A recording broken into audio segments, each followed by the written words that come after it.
Salut tout le monde, ici Roxane et Chloé pour Grey Neurone. Salut!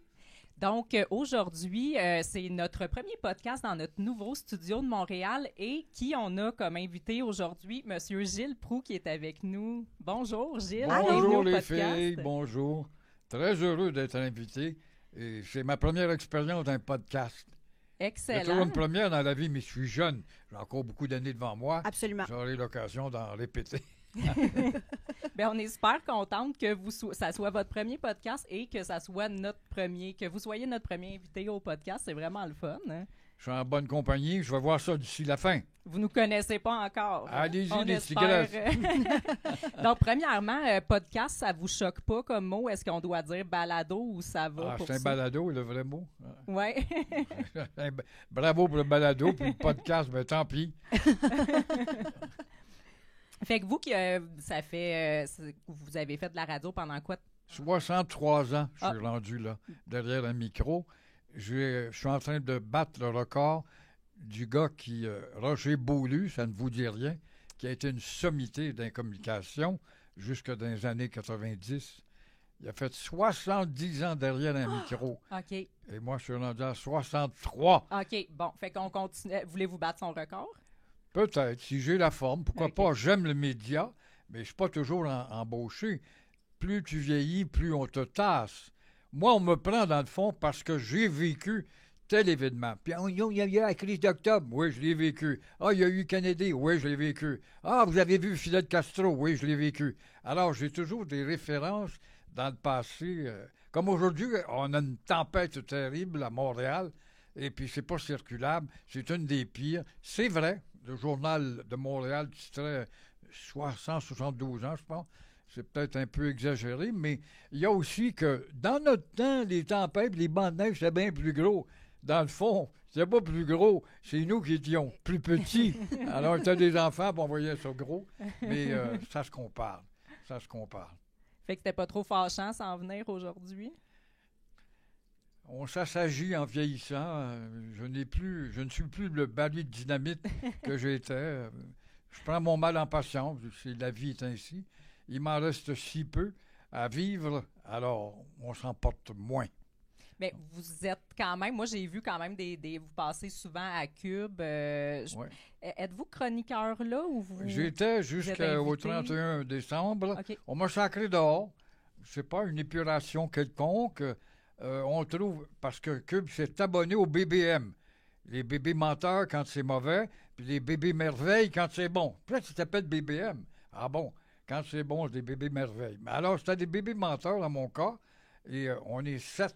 Je ne sais pas où est-ce que vont ces gens-là qui dirigent cette radio, très libre, très stentor, très haïssable aussi parfois.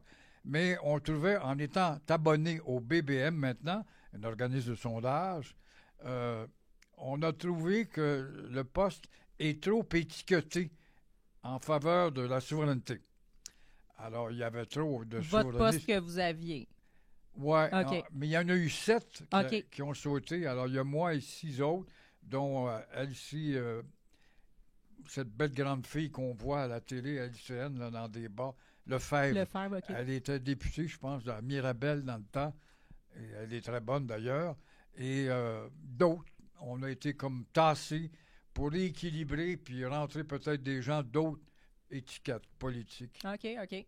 Bien là, ça, c'était quand? C'était en décembre. Est-ce que vous y êtes retourné? Parce que moi, des fois, je vous vois avec Richard Martineau, avec... J'étais avec Martineau... Mais c'était avant?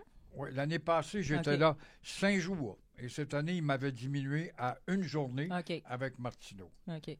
Comment vous voyez ça, vous? Est-ce que ça fait votre bonheur de travailler un petit peu moins ou... Ça me dérange pas du tout. OK. Je suis rendu tellement loin que ça me dérange plus. Il y a 10 ans, ça m'aurait atteint à l'orgueil, puis j'aurais gueulé pour mes droits, puis j'avais peur de moi, puis... Mais il y a aussi que je fais peur. Pourquoi avoir peur de ce que j'ai les réponses? Proulx, il fait peur. Il est radical dans ses opinions, puis on va être poursuivi. Alors, je pourrais vous en compter des... on espère que vous allez nous en compter. Le plus censuré, je pense. Le plus boycotté, je le dis devant le vaste auditoire ici. Comment se fait qu'on ne voit plus? Comment se fait que vous n'êtes pas là? On ne me veut pas. Ah oui, OK. Ben, nous pour ici, vrai, j'aurais pas c'est pensé. un honneur de vous recevoir. Puis en étant, nous aussi, quand même assez censurés et sous le boycott constant. C'est ça, nous, on est un petit peu controversés aussi. Ouais. Fait que nous, c'était vraiment comme vous étiez une référence Ah, mais là, vraiment. à recevoir. Mais j'avais pas l'impression que je pensais que c'était plus un choix personnel d'être de moins en moins là. Parce que moi, je pense à Gilles Proulx, je pense à controverse, mais controverse, le fun, là, des opinions punchées, puis tout. Ouais. Fait Pas que- peur de dire ce qu'on pense ça. vraiment. Voilà. Puis ça se perd là, au Québec. Puis de honnêtement, ces moi, temps-ci, là. j'étais un petit peu intimidée parce que justement, vous êtes, tu sais, vous avez un côté que vous êtes vraiment cultivé, tu sais, vous connaissez l'histoire, tu sais, vous Ouais. parlez bien, puis tout. Puis il y a un autre côté que vous pouvez envoyer chier le monde parce qu'il a dit quelque chose qui fait pas votre affaire. Fait que là, j'étais Ouais. comme, comment qui est. Ouais. Fait que je pense que c'est peut-être ça qui fait peur aux gens aussi. Parce que récemment, il y a une équipe qui m'a approché qui veut faire un bilan de carrière avec Gilles Proulx. Bon, c'est un honneur de me faire demander. Et le gars m'a dit on va aller à Radio-Canada. J'ai dit je te le dis à l'avance, vous allez faire retrousser les poils des avant-bras et ils n'accepteront pas. Et il me revient quelques jours après, il dit Gilles, j'en reviens pas, c'est un devin. Et on est allé, on a rencontré 3-4 bonzes, et je ne sais pas quel titre qu'ils avaient, ou des pipes sur les épaules, dépendant du titre, sur le général, colonel ou quoi. Et aussitôt qu'on a prononcé ton nom, il y en a 2 qui sont élevés, puis on sacré le camp. Alors, Mais on voyons va dire donc. pas lui. Moi, je trouve que c'est une belle... ça me flatterait l'ego, je pense, de savoir que je fais peur à ce point-là. Pourquoi je fais peur à ce point-là? Qu'est-ce qui fait peur dans mes propos? Qu'est-ce qui est menaçant pour la société qui s'écroule en ce moment? Mais dans ce en que même je dis? temps, c'est inquiétant que Radio-Canada, qui est notre télévision Ouais. publique, veuille... Dans le fond, c'est quasiment de la cancellation. Là. Ils veulent même pas entendre parler de vous. Là. Ah, c'est effrayant. J'ai des exemples. Je me rappelle Jean-Pierre Ferland, que j'ai admiré. Je l'ai connu un petit peu parce qu'on parlait des femmes. Alors, on avait les ondes qui fonctionnaient bien. Et il m'a dit, Gilles, il dit, je suis allé voir les boss à Radio-Canada. Il vient me voir à 98 à la radio de Chorus. Et il me dit, je leur ai suggéré que je voulais travailler avec toi. Je trouve que tu es un beau fou. Puis je t'écoute, puis tu es un fou, mais il y a quelque chose de bon là-dedans. Mais j'étais très flatté de voir que mon ami Jean-Pierre Ferland, il est l'ami de beaucoup de monde, avait fait cet effort-là. J'aimerais ça travailler avec toi. Ah, hey, genre, ça aurait été un honneur en fin de carrière avec Jean-Pierre Ferland. Tout de suite, ils ont dit pas avec ce fou-là. C'est incrusté. Mais voyons donc. On m'a appelé récemment, vous en voulez des exemples de censure. C'était l'anniversaire de la crise autochtone OK. à Oka et à Châteauguay. Je me suis impliqué beaucoup là-dedans, Ouais. moi. Je suis allé à contre-courant. Quand je pense qu'il y avait des historiens qui arrivaient en ondes, on a tellement de choses à leur devoir, nos amis autochtones. C'est vrai, ils nous ont introduit la traîne sauvage, le sirop d'érable, les mocassins. Mais qu'est-ce que c'est ça? J'arrive le lendemain en ondes, j'arrivais de Belgique. Les Belges, vous malmenez vos Indiens chez vous? Je dis oui, on leur donne 1,2 milliard là, dans ce temps-là. Et je prends le micro, puis là, je commence à faire, à travers une diatribe, un contre-courant. Mais qu'est-ce que c'est que ces histoires? Il ne s'agit pas de savoir si le sirop d'érable est bon. Le problème, c'est qu'il y a 300 000 personnes qui sont privées, soit de leur maison, soit de leur pont Mercier, etc. Bon, et j'ai duré tout le long de la crise. Et récemment, Alain Gravel, un vieil ami à moi, qui a travaillé avec moi à CKVL Verdun, qui est rendu maintenant un grand reporter, enquêteur. Bon, bravo Gilles, ça va faire 40 ans bientôt. On aimerait ça t'inviter, tu as été un gros joueur. J'ai dit oui, puis j'ai dit, où est-ce qu'on va faire ça? Puis il dit, où est-ce qu'on peut faire ça? J'ai dit, on va aller à la porte de Kanawake. L'autre bord de la rue, c'était à Kanawake. J'ai envoyé un signal, dans le fond. Et il m'a questionné 1 heure, 1 heure et demie de temps, mais toujours avec un fond d'avouer que j'avais été raciste durant la crise amérindienne. J'ai jamais été raciste. je suis en joie le vert contre les 30 pégreux qui contrôlaient la communauté. Est-ce que vous trouvez que la censure est plus grande aujourd'hui qu'elle l'était à l'époque? Puis mon autre question, c'est à quel moment vous avez compris qu'on vous censurait? Est-ce que c'est récent? Est-ce que c'était dès le début de votre carrière? Non, c'est très bon. Effectivement, c'est un nouveau courant qui est arrivé vers la crise à ce moment-là. Ça s'amplifie le lendemain. Et puis, à l'occasion de ce spécial qu'on voulait projeter l'automne passé, je donne rendez-vous à Alain Gravel, puis il me questionne, puis je voyais qu'il voulait savoir si j'avais été raciste. J'ai démoli tout ce qui pouvait avancer comme assertion et comme folie, si on veut. Et à la fin, il est comme tanné. Il dit « Merci beaucoup, Gilles », puis il termine. Bon, j'ai dit « T'as beaucoup de stock là-dedans ». La petite fille qui était là, je dis « La petite fille, elle avait 32, 33 ans. Belle petite fille, là, encore la couche humide. Elle dit « Donnez-moi donc le micro. » Elle dit « Je vais lui poser une question. » Ah bon, mais c'est un honneur. Fait qu'il donne le micro. Elle est à côté de la caméra. Elle dit « En tout cas, moi, mon père m'a dit. » Mon père m'a dit. Ton père t'a dit, oui. Il m'a dit que j'avais été un raciste. Quand les Mohawks ont réemprunté le pont Mercier, vous les aviez encouragés à lancer des pierres, les gens de Ville-la-Salle, aux Mohawks dans Bagnole, puis il y a une femme là-dedans qui a eu un traumatisme, puis ça se pue. C'est ça qu'elle cherchait.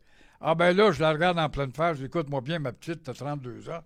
Je suis habitué, je l'entends souvent, celle-là. Mais ce que tu ne sais pas, j'ai dit que je n'étais pas en onde le jour où c'est arrivé, cette intifada, cet lançage de pierre. Pourquoi? Parce que à la radio où je travaillais, on était abonné aux expos. Alors, le match de baseball entrait en onde à 1h. J'étais pas en onde, exceptionnellement, parce qu'on a un match de baseball cet après-midi. Voyez-vous? Fait que c'est ça, vous aviez été accusé, au moins vous aviez un alibi, fait que ça a montré que c'était vraiment juste des histoires.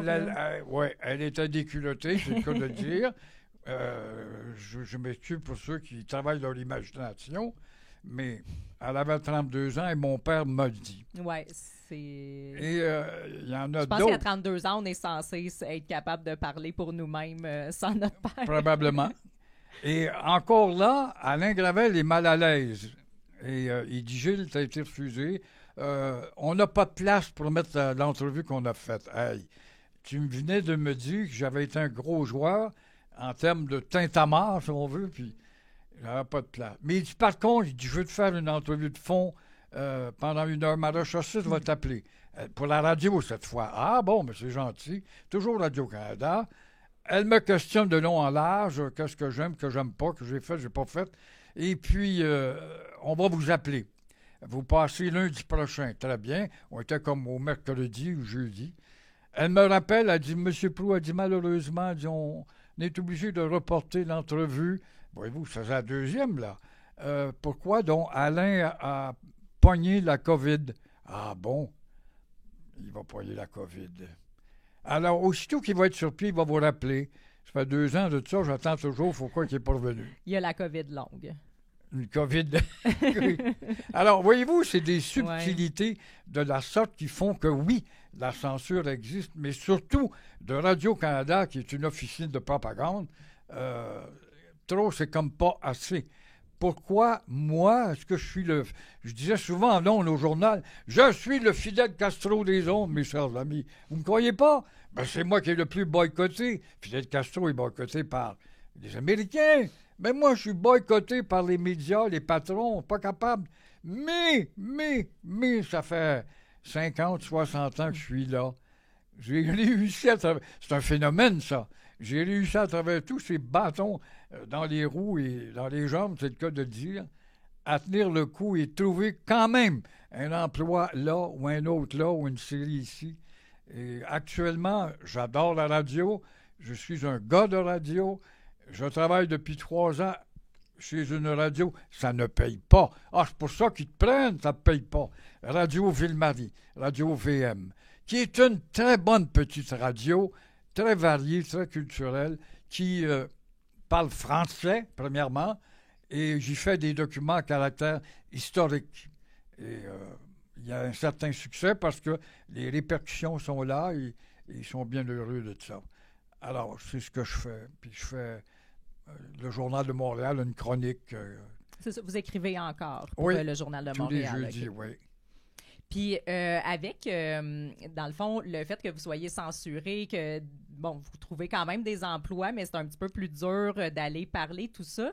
Je pense que vous n'êtes pas sur les réseaux sociaux, puis il me semble que j'ai entendu dire que vous n'aimiez pas les ordinateurs non plus. Je suis un technophobe. C'est ça. Mais je veux dire, aujourd'hui, je pense qu'il y a quand même un autre accès à faire passer nos messages qui est quand même assez facile avec Internet. Tout ça, ça vous a jamais tenté de justement partir votre podcast ou aller plus vers les nouveaux médias, tout ça? Récemment, j'ai eu le droit à la pire brique sur la tête récemment, encore une fois pour un documentaire. J'ai été, vous voyez que ma carrière est très variée, je fais du touche-tout. J'ai été 10 ans de temps gérant d'Alex Hilton. Les Hilton, ça vous dit quelque chose? boxeurs, Qui ont ceux été qui font de la boxe. Ouais. ouais, OK. La famille champion du Hilton, monde, champion du Canada, 2 champions du monde. Et puis, moi, j'aimais bien Alex, je ne le connaissais pas. J'allais à la boxe, j'aime la boxe, je fais de la photo. OK. Puis il était négligé dans la famille par rapport aux 2 autres qui ont été champions du monde. Lui, il a été 2 fois champion canadien. Et puis, il se fait battre par Stéphane Ouellette. Ah bon. Puis là, il lâche. Puis moi, en ondes, je ne le connais pas, mais j'aime sa gueule. Puis là, je lance en ondes. Alex, il faut que tu reviennes. Alex, tu ne dois pas la faire à démissionner. Puis je demandais au gars du sport, Pierre Trudel, venait livrer dans l'été les nouvelles du sport, au baseball aujourd'hui, au football, les alouettes. Bon, as-tu des nouvelles d'Alex? Je faisais exprès. Puis ça dure un, 2. Non, j'ai pas de nouvelles d'Alex. Puis Alex, il faut que tu reviennes. Tu as 33 ans, il te reste encore 2-3 ans de bonnes années. Et finalement, je reçois un appel. Mon réalisateur me dit Alex Hilton veut te parler. Bonjour, M. Blue, je suis Alex Hilton. Je vais chez Normand Patate, et puis je vais chez Forget, les nettoyeurs, puis les messieurs, ils disent que vous m'aimez beaucoup. Je dis oui, je t'aime bien, puis ça n'a pas de bon sens. Faut que tu reviennes. Moi, mais je suis en chicane avec mon père. J'ai dit, moi, négocier tes contrats, moi. Je te prendrai pas un sou. Et j'ai négocié ces contrats à tel point où Yvon Michel est venu me féliciter. Et Régent Tremblay est venu me féliciter. C'est bon, Gilles, tu prends un gars qui, finalement, a une réputation douteuse et tapageuse et qui a maille avec la justice. Des narco-alcooliques qui ont un gros problème. Mais lui, il a décidé d'arrêter de boire. Et là, il subit mon influence. Il m'appelle son grand frère, puis je l'ai amené à la baie du Tusson voir les ours polaires. Hey, c'est fabuleux. J'ai acheté même une bagnole, puis on était un groupe, on l'aimait bien, puis ça allait bien. Alors, quand on voulait m'approcher pour faire un reportage sur les Hilton, c'est Gilles Proulx qu'on appelle. OK. À un moment donné, je reçois un appel, trois appels, 2 producteurs. J'ai dit à Alex, veux-tu? Il dit non, je veux rien savoir parce qu'ils vont sortir les histoires des vols chez Dunkin' Donut ou mes batailles, mes coups de poing sur la gueule. Je veux rien savoir. Bon, un 3e groupe m'appelle et puis là, je pense à ça. J'ai dit, écoutez, oui, je veux bien l'approcher. Je vais vous débloquer ça. C'est moi qui le débloque, là. Mais à une condition. J'aimerais que vous fassiez un reportage sur Alex qui s'est pris en main, qui ne boit plus depuis 10 ans, qui fait du social, qui aide les gens mal en point dans des maisons de retraite, qui aide sa mère, etc. C'est un autre garçon. Ah, c'est un beau sujet, il n'y a pas de doute. Alors, on vient me voir et dans le groupe, il y avait Marie-Claude Savard. Marie-Claude Savard, qui est une animatrice dans tous les inimaginables sujets, elle aurait dû plutôt non pas s'occuper de sport, comme Régent Tremblay lui a dit, comme Yvon Michel lui a dit. Elle aurait dû devenir une chroniqueuse de recettes, avec les recettes de Jeannette Bertrand. Je ne peux pas être plus d'accord. Moi, je la connais pour les coups au téléphone. Là. Oui. Mais c'est vrai qu'elle commentait le sport avant, je me rappelle, par exemple. Elle aurait dû être une animatrice Elle était juste belle. Elle était comme juste belle. Okay. C'était juste pour ça, je pense qu'il l'avait mis là, parce qu'elle est vide. OK, elle est vide. OK. Très bien dit, bravo, vous avez raison. C'est pas moi qui le dis, mais elle aurait dû être une chroniqueuse d'horoscope. Alors, elle doit se tromper avec Mme Minou. J'adore les non, les elle était là-dedans. Et voilà qu'une fois que le reportage commence, on dévie le sujet. Il n'est plus question d'Alex s'est pris en main. Et puis, tout d'un coup, Alex, avec un ami à Alex intime, un bon petit gars, Denis Sicotte, qui l'a pris en main à tous les jours, puis qui l'éloignait des tentations, on nous élimine tous les deux. Il me téléphone, Jill, it's over with you, puis il me ferme la ligne. Mais qu'est-ce qu'il prend? Je l'appelle, il ne me rappelle pas. Et là, il tombe dans les bras de Marie-Claude Savard. Il est peut-être tombé dans les draps. Mais toujours est-il que je lis sur le site de leur site à eux, Dave, ça se jalouse. Dave, il dit, je comprends pas qu'on accorde tant d'importance à Alex. C'est moi qui ai été champion du monde, c'est pas lui. Et puis là, il agace Marie-Claude Savard. Qui est-elle pour se mêler de boxe? Elle est venue chez nous, elle a fait le ménage 3 jours de temps dans la maison des Hilton. Pour une fille qui est supposée de garder une distance, quand on interroge un invité, il est supposé avoir une distance normalement. Puis c'était rendu de la grande affection, puis il est beau, puis il est fin. Et dans la conclusion du reportage, il faut trouver un punch. C'était quoi le punch? Le punch, c'était qu'Alex s'est pris en main. Mais non! Elle a réussi à dire, Alex, tu crois pas que ton argent que Gilles Proulx t'a placé, j'y avais ramassé 85 000 $. Et à un moment donné, quand il a fait son adieu, c'était je pense que c'était au Centre Bell. Il remercie la foule, puis c'était très bien. Alex, il va falloir aller placer ton argent. J'étais allé voir le gérant de la Caisse populaire, puis j'y avais dit, il faudrait que vous lui bâtissiez, c'est pas beaucoup, 85 000, mais un programme pour lui donner 300 $ par semaine pour qu'il puisse étirer, mais pas au-delà du 300 $. Et puis, c'était très bien. Mais, entre-temps, il y a un homme d'affaires, ça gravite, on attire du monde des fois. Puis le gars, il était honnête, je pense que c'est un fabricant de coupe-vent, puis de chandail de hockey, Jean Léon, un bon gars, mais un naïf. Il offre aux 3 Hilton 3 coupe-vent que je leur ai payés. Dave Hilton, père, champion des Amériques. Alex Hilton, champion canadien 2 fois. Puis Dave, champion du monde.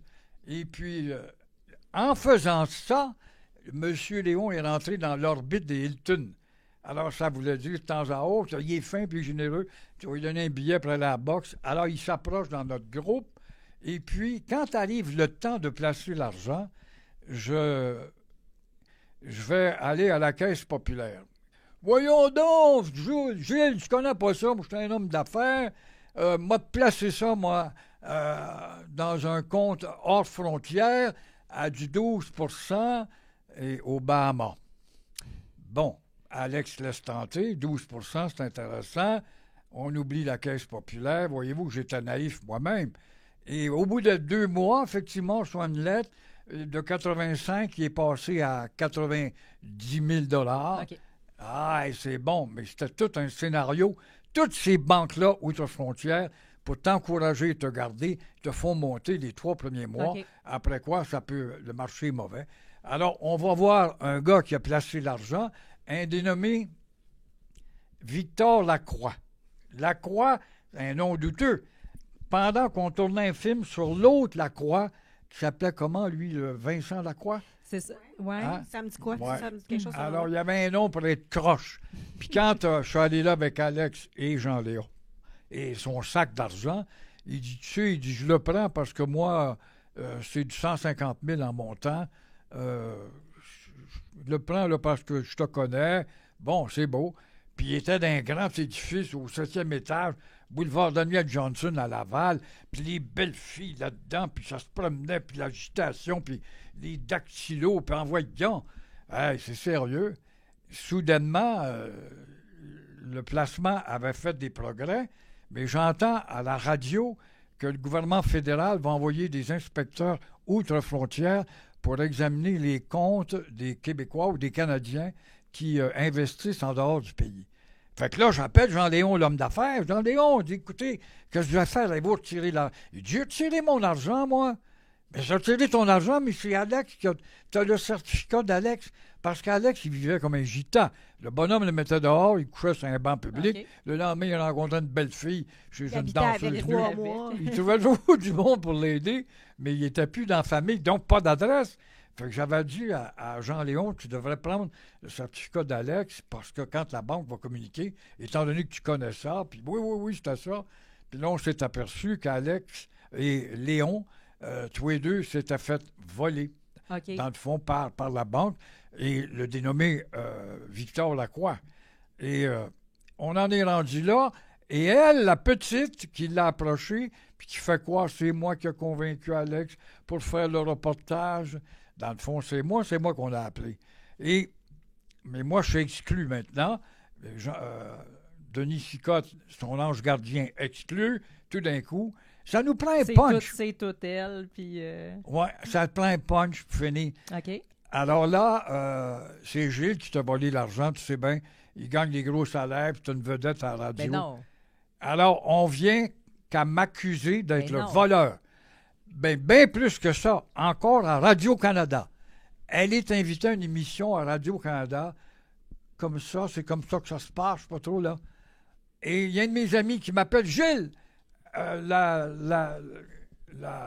belle Marie-Claude, est en train de parler de toi à Radio-Canada. En plein écran, elle me traite de voleur. Mais voyons donc, sans preuve, là, elle a décidé que voilà, c'était vous, puis pas plus que ça. traite de voleur, voyons donc. J'étais devenu le voleur. En tout cas, vous allez voir la finale. Je peux pas vous en donner plus, mais c'est une vedette de la radio. Un gars qui a eu une grande gueule. Et puis, il s'appelle Gilles Proulx. Mais Vous voyons verrez. donc. Mais c'est de la diffamation, ça.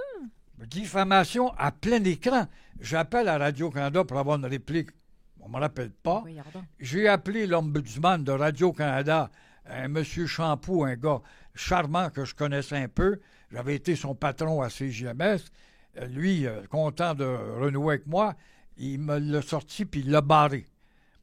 Entre-temps, j'appelle la presse. J'appelle partout pour avoir une réplique. Je suis une grande gueule. Je suis capable de répliquer. Tout le monde sait ça. Il n'y a personne qui m'ouvre les pages ou les micros. Alors, ça n'est une forme de censure. Y incluant Oui. le Journal de Montréal et Cube, OK. où je travaille. Ouais, mais comment se fait que tu as donné ça à la presse? Je n'ai pas donné ça à la presse. La presse a un service d'enquête et il y a 2 enquêteurs là-dessus qui ont fait tout le scénario avec des douzaines de téléphones à vérifier à gauche et à droite et conclure que Gilles Proulx n'a rien à voir dans la disparition du 90 000 $. Et ça a fermé la boîte, mais je n'ai pas pu répondre quand même ma version. C'est la première fois que j'en parle aujourd'hui ici, là. Et je trouve ça triste de voir que je l'ai eu à le supporter. Ben quoi, Yvon Michel, Gilles, il a négocié des contrats avec moi, c'est un gars honnête. Régent Tremblay, je connais Gilles Proulx depuis longtemps, c'est pas son caractère, c'est pas son style. Et ça clouait le bec de cette petite-là, opportuniste et arriviste. J'ai appelé chez Crave, où le document avait été fabriqué, et puis on ne me répondait même pas. Et pourtant, c'est moi qui avais débloqué le oui pour faire le reportage.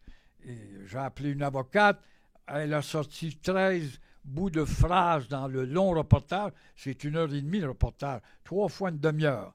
Et où elle est en flagrant délit et en méconnaissance du sujet et des règles du journalisme.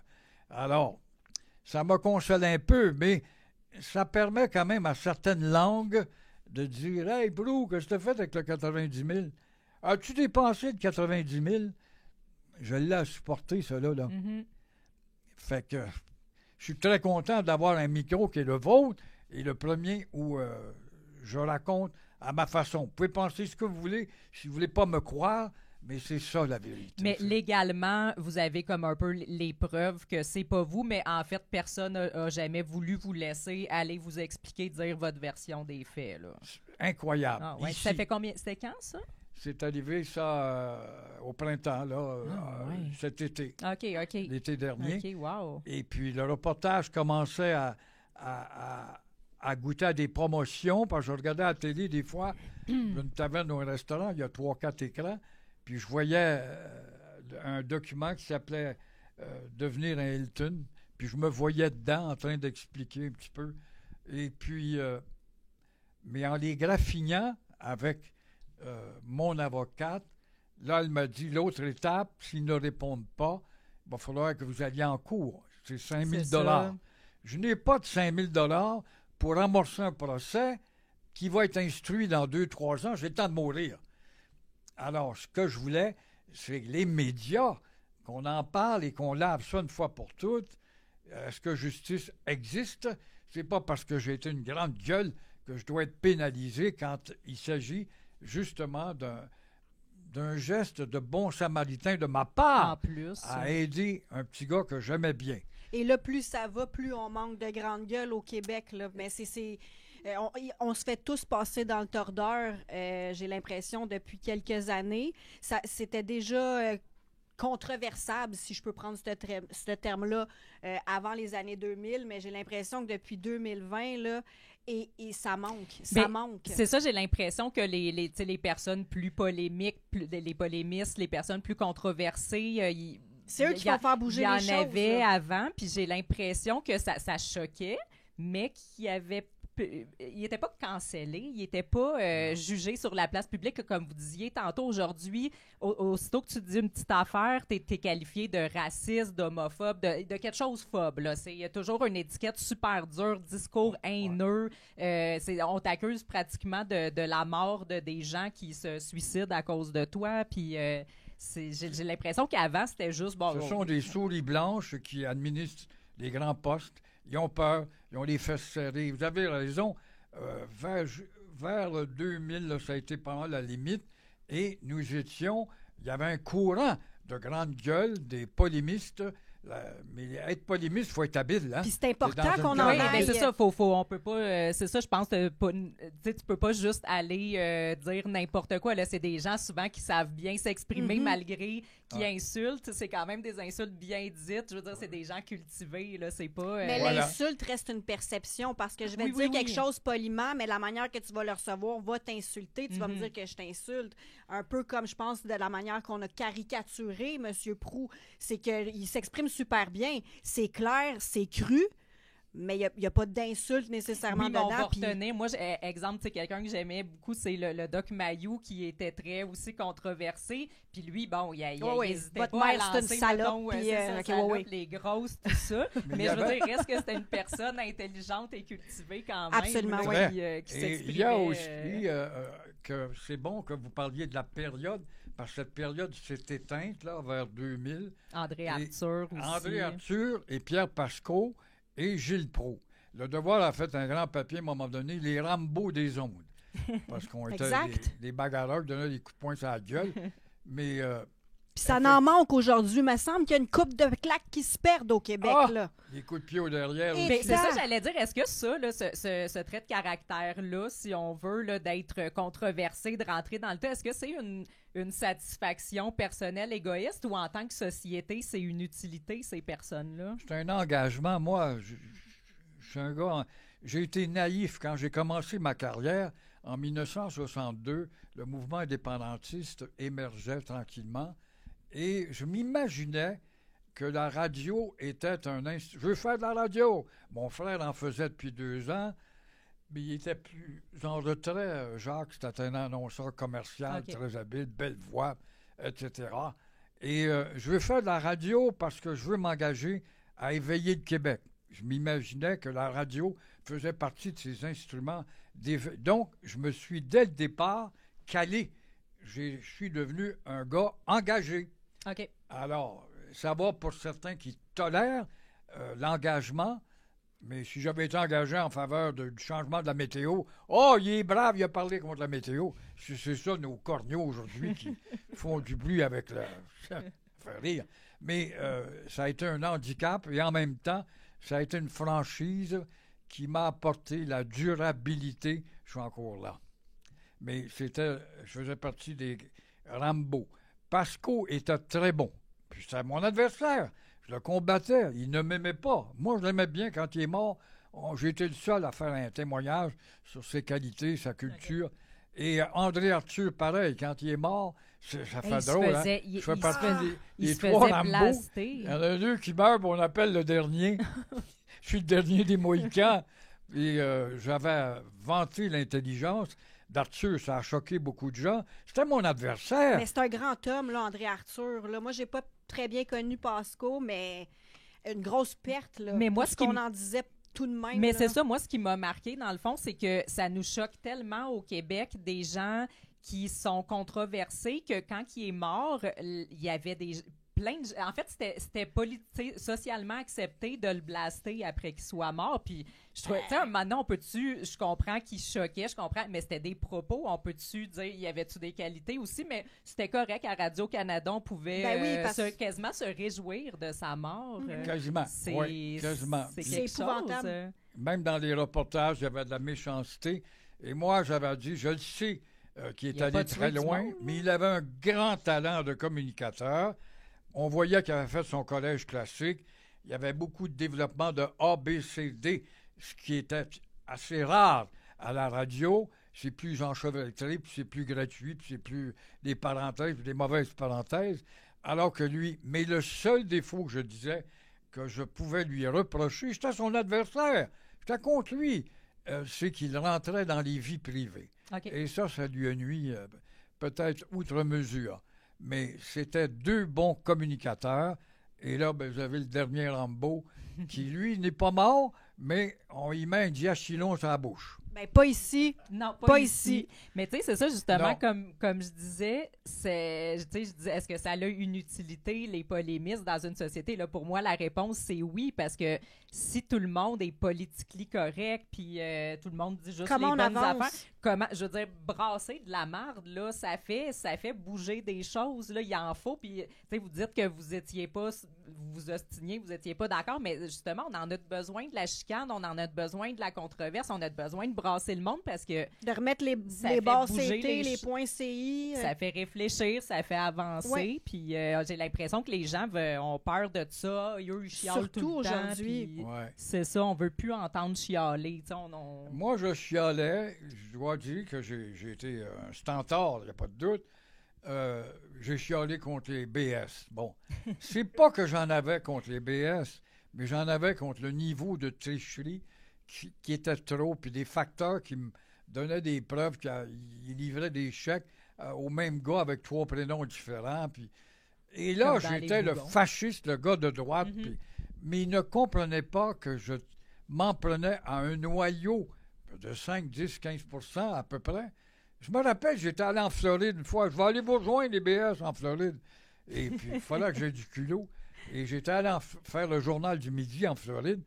Il y a une place publique, là, il y avait un théâtre en public. Il était 2000, les Québécois. C'était tout le monde que je connaissais qui sont chez nous normalement. Et puis, il y avait 3, 4 BS en avant-ligne. Puis, il disait, « Hey, Prou, moi, je suis le BS de plein d'ans et demi. Je suis ici, j'ai du fun. » Puis on découvrait finalement que des cochonneries, il y en avait. Ils signaient leur nom. Et puis, il y avait quelqu'un à Montréal, en recevant le chèque à Montréal, qui calquait le nom en question, puis retirait ainsi l'argent. Okay. Et des tricheries, il y en a eu, à tel point que Guy Chevrette, numéro 3 au Parti québécois, dans le temps qu'il était au pouvoir, il m'avait dit, Gilles, il dit, t'es responsable de la démission de Mme Blackburn. Mme Blackburn était la ministre responsable des assistés sociaux. J'y avais sorti un disque à tous les jours quand j'improvisais ma présentation « Bye Bye Blackbird », la chanson « Bye Bye Blackbird ». Puis elle se faisait taquiner au conseil à tel point qu'il y a eu un remaniement, puis ils l'ont gommé ailleurs. Mais c'est là que je me suis aperçu que notre radio, on gueulait beaucoup, mais des fois, on pénétrait par une influence directe dans les oreilles de ceux qui sont en place. Comme la Saint-Jean-Baptiste m'écoutait, en 87, on me remet la plus grande distinction au Québec, la Béni Merlenti des Patriotes. Et Madame la Présidente, Nicole Bourdeau, avait dit, Gilles, on écoute les radios au Québec, 86, 87, personne ne parle de la loi 101, sauf toi. Pas tous les jours, je revenais, il fallait restaurer la loi 101, puis je taquinais le ministre responsable. Et puis, effectivement, il y avait eu des manifs, puis il y a des gars qui étaient allés badigeonner les commerces, les affaires qui se font plus aujourd'hui, on n'a plus de courage, mais ils étaient allés badigeonner les commerces outrecuidants avec leur raison sociale anglaise. Alors, c'était du brave camarade qui donnait quand même quelques résultats. J'ai affectionné l'histoire. Je ne suis pas un historien. Je l'ai dit 1000 fois dans tous mes reportages. J'ai fait des séries à TVA notamment, puis à Vox. Et puis, je le dis, je ne suis pas un historien, mais je suis un amant de l'histoire. Je vais vous faire connaître Pierre Lemoyne d'Iberville. Aujourd'hui, je vais vous faire connaître, je ne sais pas moi, la réconciliation. On parle beaucoup de réconciliation. On n'a pas de réconciliation à faire, nous, les Québécois, puisque nous avons tenu 200 ans contre la plus grosse armée au monde, qui était l'armée britannique. Comment ça qu'on a tenu 200 ans? C'était grâce à nos alliances avec toutes les nations amérindiennes, sauf les Iroquois. Voyez-vous, je faisais de la pédagogie. Il y a eu des intellectuels. Proulx, c'est pas un historien. Non, mais bâtard, j'ai vulgarisé, j'ai répandu l'amour de l'histoire, à tel point que j'ai publié l'histoire de la Nouvelle-France, l'histoire qu'on vous a volée. Il y a même un de vos employés ici qui l'a. Je l'ai vu tout à l'heure, j'en suis flatté. Mais tout ça pour dire que j'ai répandu une espèce de petite contagion, si on veut. Et en même temps, au lieu de me descendre, on devrait me donner un honoris causa en histoire. Bien, c'est ça. C'est en fait, moi, j'ai l'impression que l'histoire se perd de plus en plus au Québec. En tout cas, il y a de moins en moins de gens qui s'y intéressent. Puis honnêtement, j'en fais un peu partie. J'ai de la misère à m'intéresser à l'histoire. J'ai pas eu des bons professeurs d'histoire au secondaire. Mes parents m'ont jamais parlé d'histoire dans ma famille.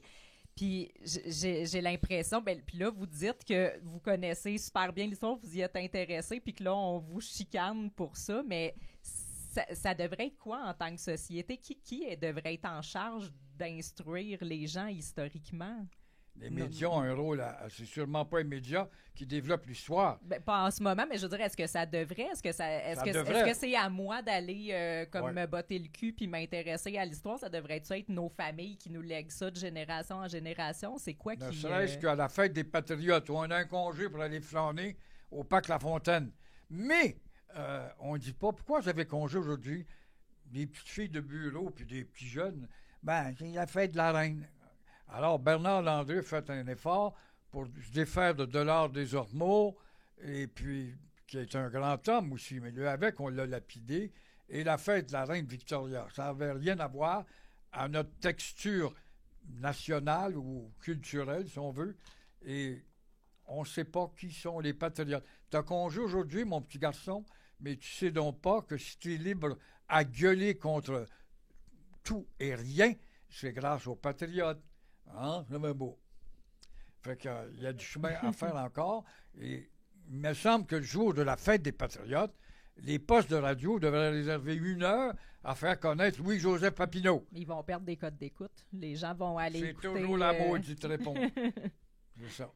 On s'en fout. Mais que ça soit partout ces radios, là. Ben, faudrait qu'ils le fassent tous, justement, mais ils s'en foutent. Il y en a une radio qui va passer de quoi de plus le fun, puis tout le monde va aller écouter celle-là, mais ça devrait pas être, je veux dire, le système d'éducation, est-ce qu'il est bien tourné vers l'histoire? J'ai pas le choix de le nommer. On est rendu avec des profs de culture et citoyenneté québécoise qui arrivent d'Israël il y a moins de 6 mois et qui apprennent à parler français, et c'est eux qui enseignent la culture et la citoyenneté québécoise à nos enfants qui ne sont plus tant québécois aujourd'hui. Elle n'était pas iranienne l'autre fois, ta prof raison, de iranienne, culture et citoyenneté. Fait est-ce que c'est à l'école d'enseigner ça à nos enfants? Je ne crois pas. Je crois qu'on manque de Gilles Proulx, de gens cultivés en histoire.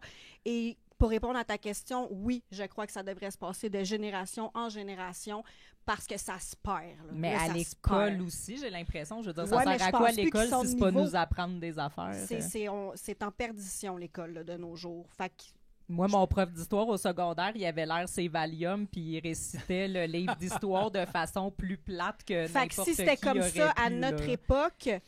Dis-toi que c'est 10 fois pire aujourd'hui pour nos enfants. C'est triste à entendre, hein? Le civisme. Puis on passe notre temps à faire des suggestions On devrait faire un festival pour ça. Puis là, il y a la journée de la semaine blanche. Puis après ça, il va être la semaine verte. Puis ça, c'est à travers un horaire le plus faible en Amérique du Nord, si ce n'est pas au monde. 180 jours par année. Là-dessus, vous allez avoir une journée pour jouer à bas-de-molle dans le champ. Ah, regardons ça, les élèves aujourd'hui. Je les vois à Verdun, là, une grosse école, l'école de Guichard. Là. Et puis là, on leur suggère un autre sport. On devrait enseigner le hockey, le patin. Étant donné que des nations, on fait partie des 4 nations, faudrait qu'à l'école, on apprenne justement à patiner et se familiariser avec le jeu du hockey. C'est nous qui l'avons inventé. C'est un peu vrai, mais coudonc, est-ce qu'il y a quelque chose pour y faire en dehors? Pendant ce temps-là, vous avez 180 jours, moins ceci, moins cela, moins les journées pédagogiques qui ne donnent rien aux élèves, mais ça permet à l'institutrice ou au professeur d'aller au Mont-Tremblant en ski puis dire on est en journée pédagogique aujourd'hui.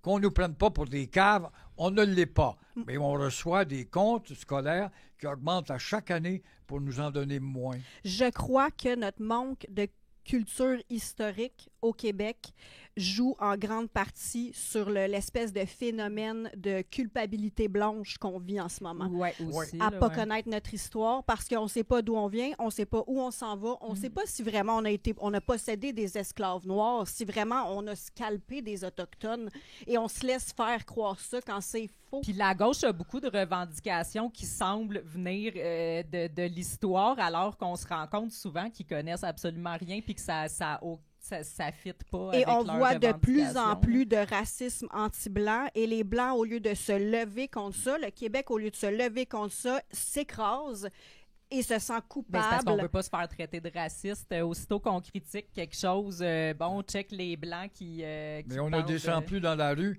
Et ça, les Puis on ne connaît wokistes plus notre histoire. le savent. On ne descend plus dans la rue, on ne respecte Ben, plus. sauf contre Amazon, là. Hein? Sauf contre Amazon. Sauf si on veut militer contre Amazon. Oui. Mais ils savent qu'on n'ira pas... Se défendre nous-mêmes, défendre notre culture parce qu'on la connaît pas. On la connaît pas. Ils savent qu'on n'ira pas à pied du courant le 15 février. Non. c'est ça.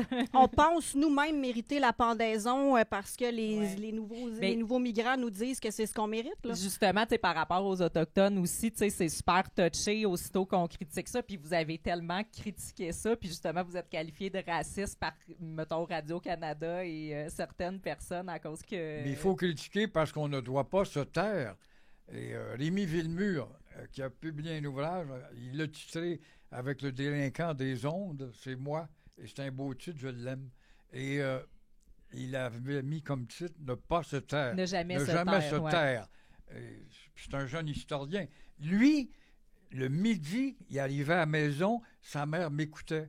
J'avais toujours une page d'histoire dans le journal du midi, et elle disait « Écoute ça, là, regarde, il t'initie à l'histoire ».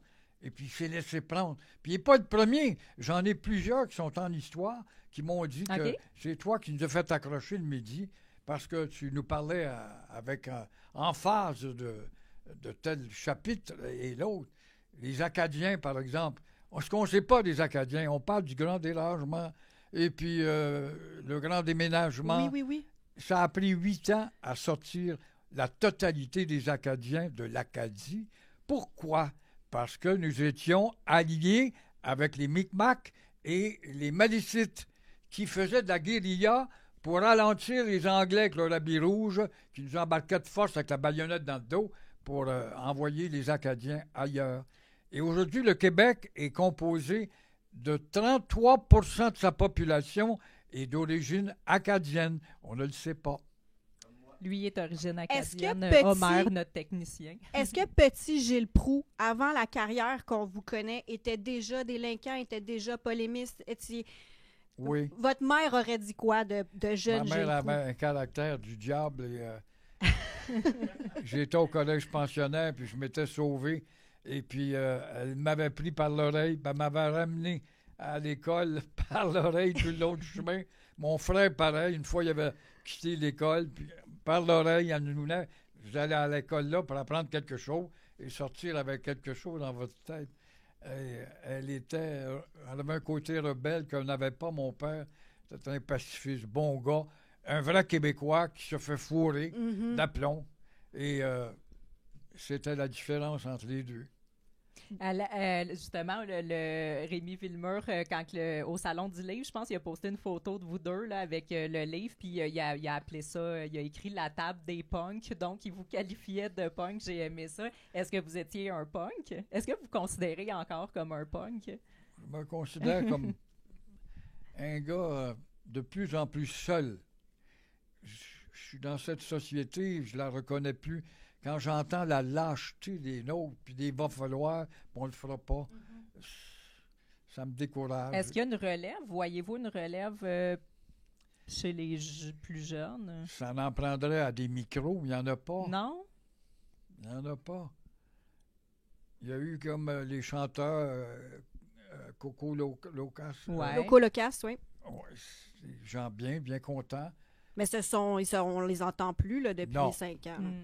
Non, justement, je pense que c'est Biz qui est passé au podcast de François Legault assez récemment. Est-ce que vous iriez au podcast de François Legault? Vous l'aimez beaucoup, me semble. Legault? Oui. Non, je trouve une patte molle. Moi, j'ai entendu hier Nouilles à 3 étages. étages. J'ai adoré ça. Oui, c'est bien dit. C'est vous qui l'avez dit. Ça. Oui, c'est bien dit. C'était bien dit, effectivement. Mais, Est-ce que vous iriez débattre avec lui parce que vous en parlez? n'importe quel temps. Oui, à son podcast. Il là, habite une pas loin de discussion. chez moi. Je le vois dans l'édifice pour le saluer. Lui, il serait pas game. Moi, je pense que Legault serait jamais game. Non. Non. Non? Je l'ai J'aime- rencontré à Victoria. J'ai été en voyage à Victoria. Il y avait eu une conférence des premiers ministres à propos de la santé à Victoria, une belle petite ville en passant, concurrente d'un autre âge de Québec.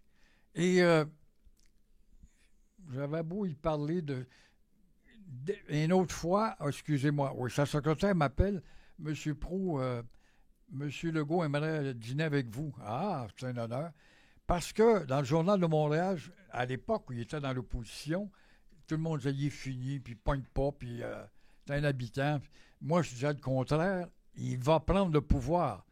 Puis à tous les jours, je défendais un peu les sorties du parti, de la CAQ, et à tel point où il m'a appelé pour venir me voir. Et il m'avait amené à Outremont. J'ai dit, savez-vous pourquoi j'allais prendre le pouvoir, M. Legault? Parce que vous êtes le seul qui parlait, aux matantes de TVA. Ça prend un art, ça. Et il n'avait rien dit. Mais là, j'avais parlé de la langue, la détérioration, l'anglicisation des commerces, les Québécois de maudits colonisés qui se donnent des noms anglais parce qu'on veut percer aux États-Unis puis ils ne percent pas plus. Mais non. On est une joke. On est rendu une grosse blague au Ouais. Québec. C'est épouvantable. Et ça, il ne touchera pas à ça. On va franciser l'immigration à la place. Je voyais qu'il n'était pas intéressé à ça du tout. OK. Puis malgré sa loi 91, puis l'autre, là, La loi 101. la loi 101 rafraîchie, Montréal n'a jamais été aussi anglicisé. Il n'y a pas d'effort. Puis il cite Camille Lorrain. Mais Camille Lorrain, le lendemain de la loi 101, il y avait déjà des gars qui étaient dans leur échelle puis changeaient les raisons sociales pour donner des noms français, changer le visage de Montréal. C'était ça, la réforme et l'évolution. Et c'est pas ça. Est-ce qu'on a encore une opposition au Québec? Le Parti québécois est très sympathique. Ça démontre une chose, qu'on n'est pas politique. On gueule dans la taverne, mais on n'est pas politique. On va parler du Canadien de Montréal. Ça, c'est plus important. Mais, par contre, on n'est pas politique, mais la politique se décide qu'après le débat télévisé. Paul Saint-Pierre Plamondon, qui connaissait Paul Saint-Pierre Plamondon avant le débat? Pas Personne. moi. Hein? Voilà. Le lendemain de Mais il a l'air tellement fin. un beau Les gens garçon. disent ça. Il a une approche très diplomatique, positive, parle pas beaucoup de langue, hein? Puis il s'exprime bien, il sème la confiance chez Il n'est pas les menaçant. les chiens en culotte. Ouais. Alors là, les chiens en culotte ont augmenté son vote à 500 quelques mille pour avoir un député de plus. Bon, lui, en l'occurrence. est-ce que ça va mener à où, ça, quand il va avoir... On cherche du neuf. Les Québécois me disent, mais du nouveau. Ouais, c'est nouveau, j'aime ça, moi, j'en ai ça, là, les nouveaux, ça. Alors, Paul Saint-Pierre était nouveau. Il est de moins en moins nouveau, commence à baisser un peu. Et là, vous allez voir qu'il va y avoir un des faits finaux au Parti libéral. Les libéraux, eux autres, j'ai déjà dit en nom, pour être un libéral, il faut être un cave ou un voleur. Je suis pas un voleur. Ben, c'est ça, t'es un cave. Et c'est aussi simple que ça. Et alors, là, ils vont trouver un nouveau nono, puis nous autres, on est pour le développement économique. Ça, c'est les libéraux. On est né pour le développement économique, les libéraux. Qui est contre le développement économique? Il enfonce des Même portes les ouvertes, communistes, là. ils sont pour le développement économique. Alors, Ben, je sais pas, le sont-ils, puis là, on n'ira pas dans communisme, mais mettons, la très gauche, est-ce qu'il y a quelque chose à faire avec ça? je ne sais pas si d'abord, c'est un Mettons, Québec parti mêlé. solidaire, là. C'est un parti mêlé. Ils sont indépendantistes, puis ils sont en même temps néo- et anglicisants. C'est épouvantable. Ils veulent tellement inclure tout le monde que ça fait plus de sens. Je pense, je ne sais pas si collectivement, peut-être qu'à Montréal, ils vont demeurer encore, mais je vois pas d'avenir dans ce parti-là, mais pas du tout. Pensez pas, là encore, j'ai été malmené par la Gazette et puis par le Devoir. Le Devoir avec Jean-François Nadeau, un historien que j'avais interviewé 2 fois quand il a fait ses livres sur Pierre Bourgault. Puis j'allais venir à mon émission. Je le lis au lendemain de la sortie que j'avais faite. Imaginez-vous qu'on entend dire qu'il y a une élection complémentaire dans Saint-Henri qui s'en vient, l'ancien comté péquiste. C'est tellement... La texture est tellement changée. C'est un comté anglais maintenant. Et on avait exigé pas de drapeau du Québec sur la scène. Et puis on ne l'appelle pas le parti... comment ça s'appelle? Parti... Le Québec solidaire? Québec solidaire. Solidaire. On va enlever Québec, le parti solidaire. Puis pas de drapeau du Québec. Il y a un parti québécois. Puis le dimanche, je vois chez Guillaume Lepage le chef, le petit Nadeau, avec le drapeau du Québec sur son veston. C'était nouveau, ça. Il a dû se dire, vous n'êtes pas assez québécois, on avait critiqué, je n'étais même pas capable. Alors là, j'ai fait une sortie à pu finir dans le journal La Macronique, puis chez Martineau, et puis j'ai été blasté, c'est le cas de le dire, que j'étais un dinosaure, un arriéré mental, et pourtant j'ai dit la vérité. En plus, il y a une Saint-Jean-Baptiste qui ont oublié de mettre des drapeaux. Il n'y avait pas de drapeau à la fin des Patriotes, Ah. on avait mis le drapeau du Canada. Ça a commencé à Saint-Félix-de-Valois, un petit hôtel de ville de rien. Puis le petit Nono, qui est un gérant de la Caisse populaire locale, avait mis le drapeau du Canada pour la fête des Patriotes. Comme claque sa gueule, ne peut pas trouver pire. Comment tu peux avoir congé aujourd'hui si tu ne sais pas pourquoi, maudit cave? Cave en béton de 2e sous-sol, puis 3e sous-sol. C'est comme à Hong Kong. Vous allez à Hong Kong, moi je suis allé, j'ai fait des pays.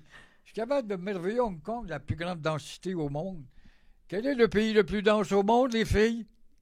Hong Kong? C'est-tu Hong Kong ou c'était une question piège? Non, Il faut trouver non. un autre pays. C'est la Belgique. Ah ouais? oui? C'est incroyable, Ok. hein? Ouais, au pied carré, là. Et mais à Hong Kong, il y a de la densité. Puis tu rentres dans les magasins, open till 10 o'clock tonight.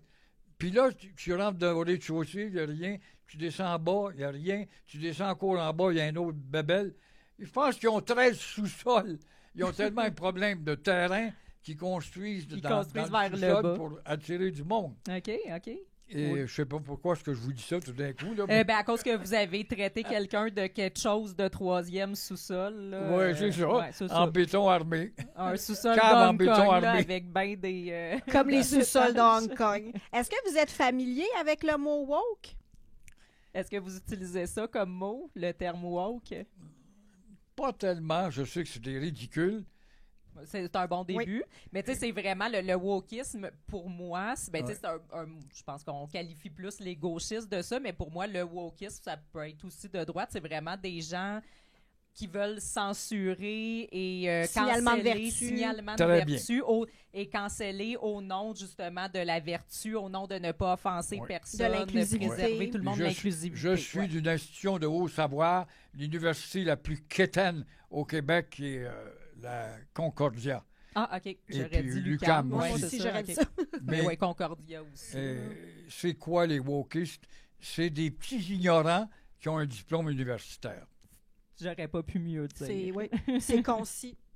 C'est Pensez- exactement ça. Il y a beaucoup de monde qui ont dit dernièrement que le wokisme était en train de disparaître. Pensez-vous qu'il disparaît ou que les politiques s'en reviennent plus? On pense entre autres là, à Donald Trump là, qui est en train de se battre un peu contre ça, supposément, qui est en train de ramener plus de liberté d'expression. Qu'est-ce que vous pensez de ça? Ben, je pense que le phénomène, c'est à peu près tout ce qu'il y a de bon là, chez Donald, c'est qu'à force de ridiculiser, puis il est tellement ex-cathédra, et c'est pas un homme de grande culture, il vous dira pas l'histoire de la France ou de l'Angleterre, mais il est d'une rapidité dans ses répliques qui est unique, même s'il dit bien des gratuités, et il s'est permis par ses caricatures de diminuer l'influence du wokisme. Il y aura ça de consolant. Si jamais le wokisme doit s'effacer, s'éteindre, c'est à souhaiter. Fait que Trump, pensez-vous, parce que là, on parle juste de ça en ce moment, puis c'est soit des gens qui l'aiment assez ou des gens qui le qualifient de total dictateur qui va faire exploser notre planète dans 2 secondes. C'est quoi votre point de vue? Est-ce que vous avez peur, à part le fait qu'il se bat pas contre le wokisme? J'en connais des gens, je jase avec eux autres, là. Des fois, je vais chez Tim Hortons, puis je rencontre des anciens auditeurs, tous des codes bleus. Je les malmenais, les codes bleus. Ils sont tous devenus des amis. Je veux m'asseoir avec toi, je veux m'asseoir avec toi. C'est des contradictions humaines. Mais eux autres, ils croient qu'on s'en va vers l'éclatement de la planète. Je ne pense pas. Je ne pense pas. On en a passé souvent des... Castro devait faire sauter la planète aussi en octobre 60. Ben, Trump, à son premier mandat, c'était la fin du monde. Oui, aussi. Ouais, mais là, ça l'est encore plus. Là, parce que là, vraiment, les médias, Je l'ai les moins chroniqueurs, on est rendu vraiment avec les comparaisons de la Deuxième Guerre mondiale. Là, c'est un dictateur nazi, puis on s'en va vers le retour de la Deuxième Guerre mondiale, version 2025. Je pense qu'il est qu'un ballon dégonflé. Qui va se dégonfler. Le Go est un ballon dégonflé. Oui. Ils en ont vendu un idéal. Rien. Nommez-moi donc ce que la CAQ a fait de grands changements dans le décor. Ben, des changements mauvais. Je trouve qu'elle a couché le Québec encore plus. Là. Si on était déjà des lavettes, on l'est devenu encore plus après le go. C'est vraiment, moi, la CAQ, c'est la matantisation de notre société. Là. C'est vraiment, comme vous avez dit tantôt, là, ça parle aux matantes et ça l'a rendu le Québec encore plus matante. On devient une société qui base toutes ses décisions sur la sécurité plutôt que la liberté. Donc, s'il y a un risque... On taxe, on cancelle, on réglemente tout ça. Donc, il n'y a plus la liberté est complètement dénigrée pour qu'on ait de la sécurité parce qu'on a peur. C'est vraiment comme il a rendu notre société, je trouve, des matantes peureuses. Là. Ouais. Fait que moi, c'est ma vision de la CAQ. Et je reviens à Paul Saint-Pierre, que j'aime bien comme tout le monde. Je suis content, mais je vois qu'il baisse. Là, c'est grave. Et il devrait, si j'avais un conseil à lui donner... mais moi, pour eux autres, les péquistes, je suis un ancien extrémiste de l'époque de Pierre Bourgault. Les gars, il ne faut pas faire ça, c'est ton âge, c'est pas... Mais, si j'avais un conseil à lui donner, ça serait de présenter multiplication par-dessus multiplication une belle fille qui est en études économiques ou un beau garçon, parce que je suis allé par là la dernière campagne à Saint-Eustache et à Chambly. 2 villes patriotiques en passant. Et j'étais étonné de voir cette salle de jeunes, de beaux jeunes qui sont indépendantistes. Voilà, c'est mieux que d'être un adepte du rock'n'roll seulement ou du club de hockey canadien. Et moi, si j'étais de lui, je trouverais un gars ou une fille qui va être une future Jacques Parizeau. Puis tu vas citer Parizeau, mais tu vas nous apporter des données, des progrès, des désirs économiques de Jacques Parizeau. Parce que quand on parle de Parizeau, on dit « Ah, on n'en a plus ». Et il doit y avoir dans ses rangs des disciples en économie ou HEC ou ailleurs qui pourraient nous faire connaître Jacques Parizeau par ton programme à toi, Paul Saint-Pierre. Donc, mettre quelqu'un en évidence aux côtés de lui dans les conférences pour faire connaître. Et ça manque. S'entourer vraiment, c'est ça, d'une équipe qui va plus faire diffuser le message dans sa présentation. Oui, oui. Présenter aux caméras, puis effectivement. Enfin. Pensez-vous qu'il y a de l'espoir pour le Québec où on est un peuple fini? J'en suis rendu, je pense qu'on est rendu à la 19e minute de la 3e période. Si on compte pas un but, là, c'est foutu. Ça va être tough. Puis un peuple qui meurt, ça meurt longtemps, puis ça fait mal. Fait que J'étais au cimetière de la Côte-des-Neiges à l'automne, et puis je cherchais le tombeau de l'affaire Guibard. L'affaire Guibard, c'est un gars qui était pour le neutralisme, si on veut, qui avait défié l'Église et qui avait vendu des livres à l'index de l'Église, puis avait été excommunié. Et puis, je cherchais l'affaire Guibard, ça tombait là. Il est rentré avec l'armée britannique parce que sa femme, la veuve, avait amené les instances politiques ou militaires pour régler contre Monseigneur Bourget, qui était un premier ministre dans le temps, chef d'État dans l'État. Et puis, il avait gagné, mort, mais il avait gagné. Alors, je cherchais, puis tout d'un coup, je vois pas loin, 3-4 tombes plus loin, une tombe toute badigeonnée d'écriture en bleu. Qu'est-ce que c'est ça? C'était la pierre tombale de notre ami Falardeau. OK. Dans laquelle pierre c'est écrit « Arrêtez de vous laisser influencer par la gueule croche à chrétien. Arrêtez les maudits médias malhonnêtes qui crissent leur camp du décor, sinon vous allez perdre le Québec. » Tout ça, ça tombe. Je pense qu'on l'avait vu quand on était allé se promener. Oui, on l'avait vu, tout le texte. Oui, c'est ça. Exactement. Ouais. Exactement. Oui. Ouais. Puis Falardeau, ça en est un autre. Il nous manque dessus, ce pauvre gars. Et quoi? Ah oui, vraiment. Là, c'est un gros morceau qu'on ne sait pas qui va pouvoir prendre sa relève. On espère que ça va. Tout le monde est parti de l'ère Elvis Gratton. Oui. Puis Poulain. Oui. Il avait fait ce film-là pour éveiller les gnochons de Québécois. Il avait adopté le personnage. Et puis là, j'y avais parlé de Pierre Lemoyne d'Iberville. Il était venu à TQS dans le temps. J'ai jasé longuement avec lui. Puis je ne savais pas. J'ai dit, Pierre, relis l'histoire de Pierre Lemoyne. C'est le seul Québécois, il est né ici, lui, qui n'a jamais subi de défaite. C'est un héros qui devrait être valorisé. Il a sorti les Anglais à 2 reprises la baie du Son. Il a nettoyé Terre-Neuve. Il est allé libérer l'Acadie. Puis là, est arrivé le traité d'Utrecht en 1713 qui ruinait tout son effort, ses campagnes. Et ça annonçait déjà le début de la dégringolade de la Nouvelle-France.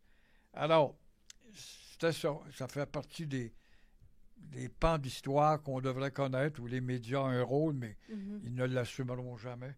Un autre que j'aime beaucoup, Gérald Larose.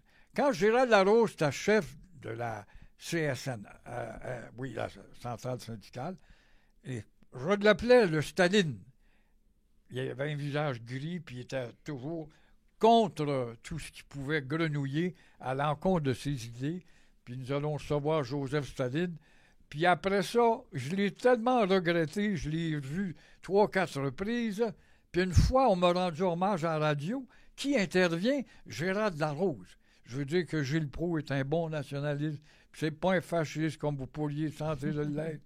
Et ça m'avait tellement touché que Gérald Larose, qui est un patriote, je l'ai vu dans nombre de manifestations où on était là ensemble, à Saint-Denis notamment. Puis des personnages qui, avec le temps, tu les réévalues, puis ce ne sont plus les mêmes. Dans quel sens ne sont plus les mêmes? Ben, il m'apparaissait comme un stalinien intransigeant.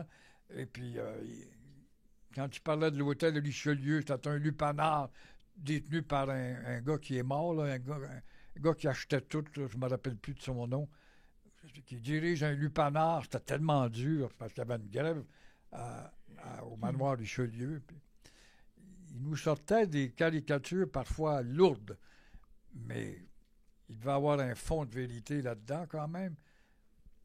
Fait que ça, c'est des Michel Chartrand. Ah, ce qui me manque. Quand je vais à Saint-Jean, je passe sur un pont qui s'appelle le pont Michel Chartrand. Au moins, il habitait là, pas loin du pont.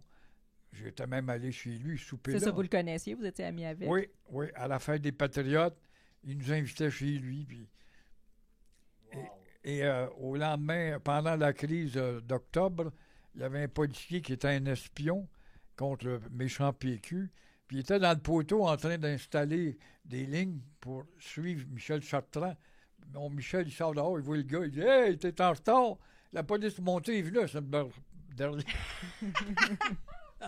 Oh, wow! Mais les syndicalistes là, de ce temps-là versus aujourd'hui, là, j'ai l'impression que c'est deux mondes complètement opposés. Là.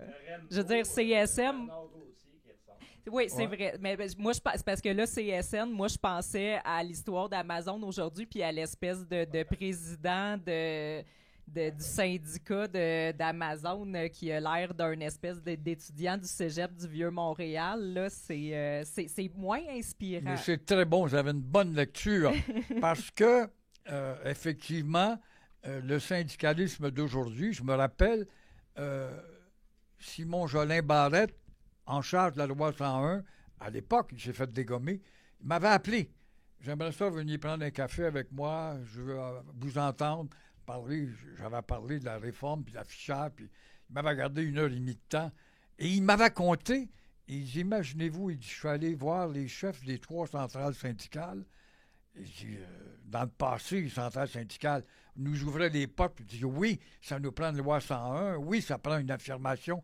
Il dit, les 3 m'ont parlé d'affaires, puis on a nos fonds de solidarité. Le discours portait que sur les profits par rapport à l'année d'avant, et il ne voulait même pas parler de la langue. C'est incroyable. On est rendu bas. On est rendu sur le bord de la noyade. Quand tu vois ça, là, que tu n'as plus d'instance, des leaders qui ont un effet de drainage, il n'y en a pas. La Saint-Jean-Baptiste, pareil. Elle m'a donné la médaille Benenti Méridi des Patriotes. La plus haute distinction que tu peux avoir pour avoir fait preuve d'acharnement à défendre la loi 101 à une époque où on n'en parlait pas. Aujourd'hui, j'ai osé les critiquer un petit peu. Il y a Mademoiselle Alpin, là, d'origine syrienne. Je suis très content de voir qu'une fille d'origine syrienne, je la connais, parce que sa famille habitait pas loin de chez mes parents à Villassal. Et elle va me honnir. Je suis allé à une assemblée une fois, et puis il y avait peur. Et puis, je suis allé à leur manifestation des Patriotes. J'étais dans la foule. On ne parle pas à prou. Même eux autres, des pseudo-patriotes qui ne font pas de manif, qui ne descendent pas dans la rue, qui ne gueulent pas fort. Ils jasent au téléphone avec l'Office de la langue, l'autre bord dans l'ancienne école l'école du meuble, l'école des beaux-arts. C'est là qu'est l'Office de la langue. Je savais pas. Une autre perte de temps qui... nous amène à rien. Bien, c'est ça, il me semble que je vous ai entendu critiquer beaucoup l'Office de la langue française. C'est une honte. La preuve, c'est que tu veux ouvrir ton commerce, comment tu veux l'appeler? Je veux l'appeler Top Gun Déménagement. Comment est-ce que tu peux? Mais tu n'as pas un cahier, on va te le dire en français, tu devrais l'appeler Déménagement numéro 1, je sais pas. Fusil en haut. Fusil en haut. Et des exemples de raisons sociales, ça me crève le cœur quand je vois ça. Mais c'est pas comme là. J'ai l'impression que moi, de ce que j'entends de leur combat dans les dernières années, c'est, mettons, aller tout retourner les électroménagers des compagnies parce que les boutons on-off sont en anglais. Moi, j'ai subi la loi 101 en travaillant dans des gros commerces. Puis c'est vraiment, t'as un fil à pêche que l'indication, il est marqué, mettons, « Made in China » au lieu de « fait en Chine ». C'est Office de la langue française. En dessous de la manivelle là, cachée qu'il te faut une loupe pour le Un bol de toilette que c'est écrit en dessous où est-ce que, Ben, c'est ça, il parlait justement dans les frigos. Tu sais, c'est écrit quelque chose en anglais, mais pas visible, dans le truc c'est blanc. Faut que tu te penches pour le voir, mais là, il faut retourner. Tu retournes, tu retournes. Ça prouve comment on ne se bat plus. Là. Ça prouve qu'on a baissé le pavillon. Ouais. Ça prouve qu'on meurt. Là. On se louisianise tranquillement. Oui.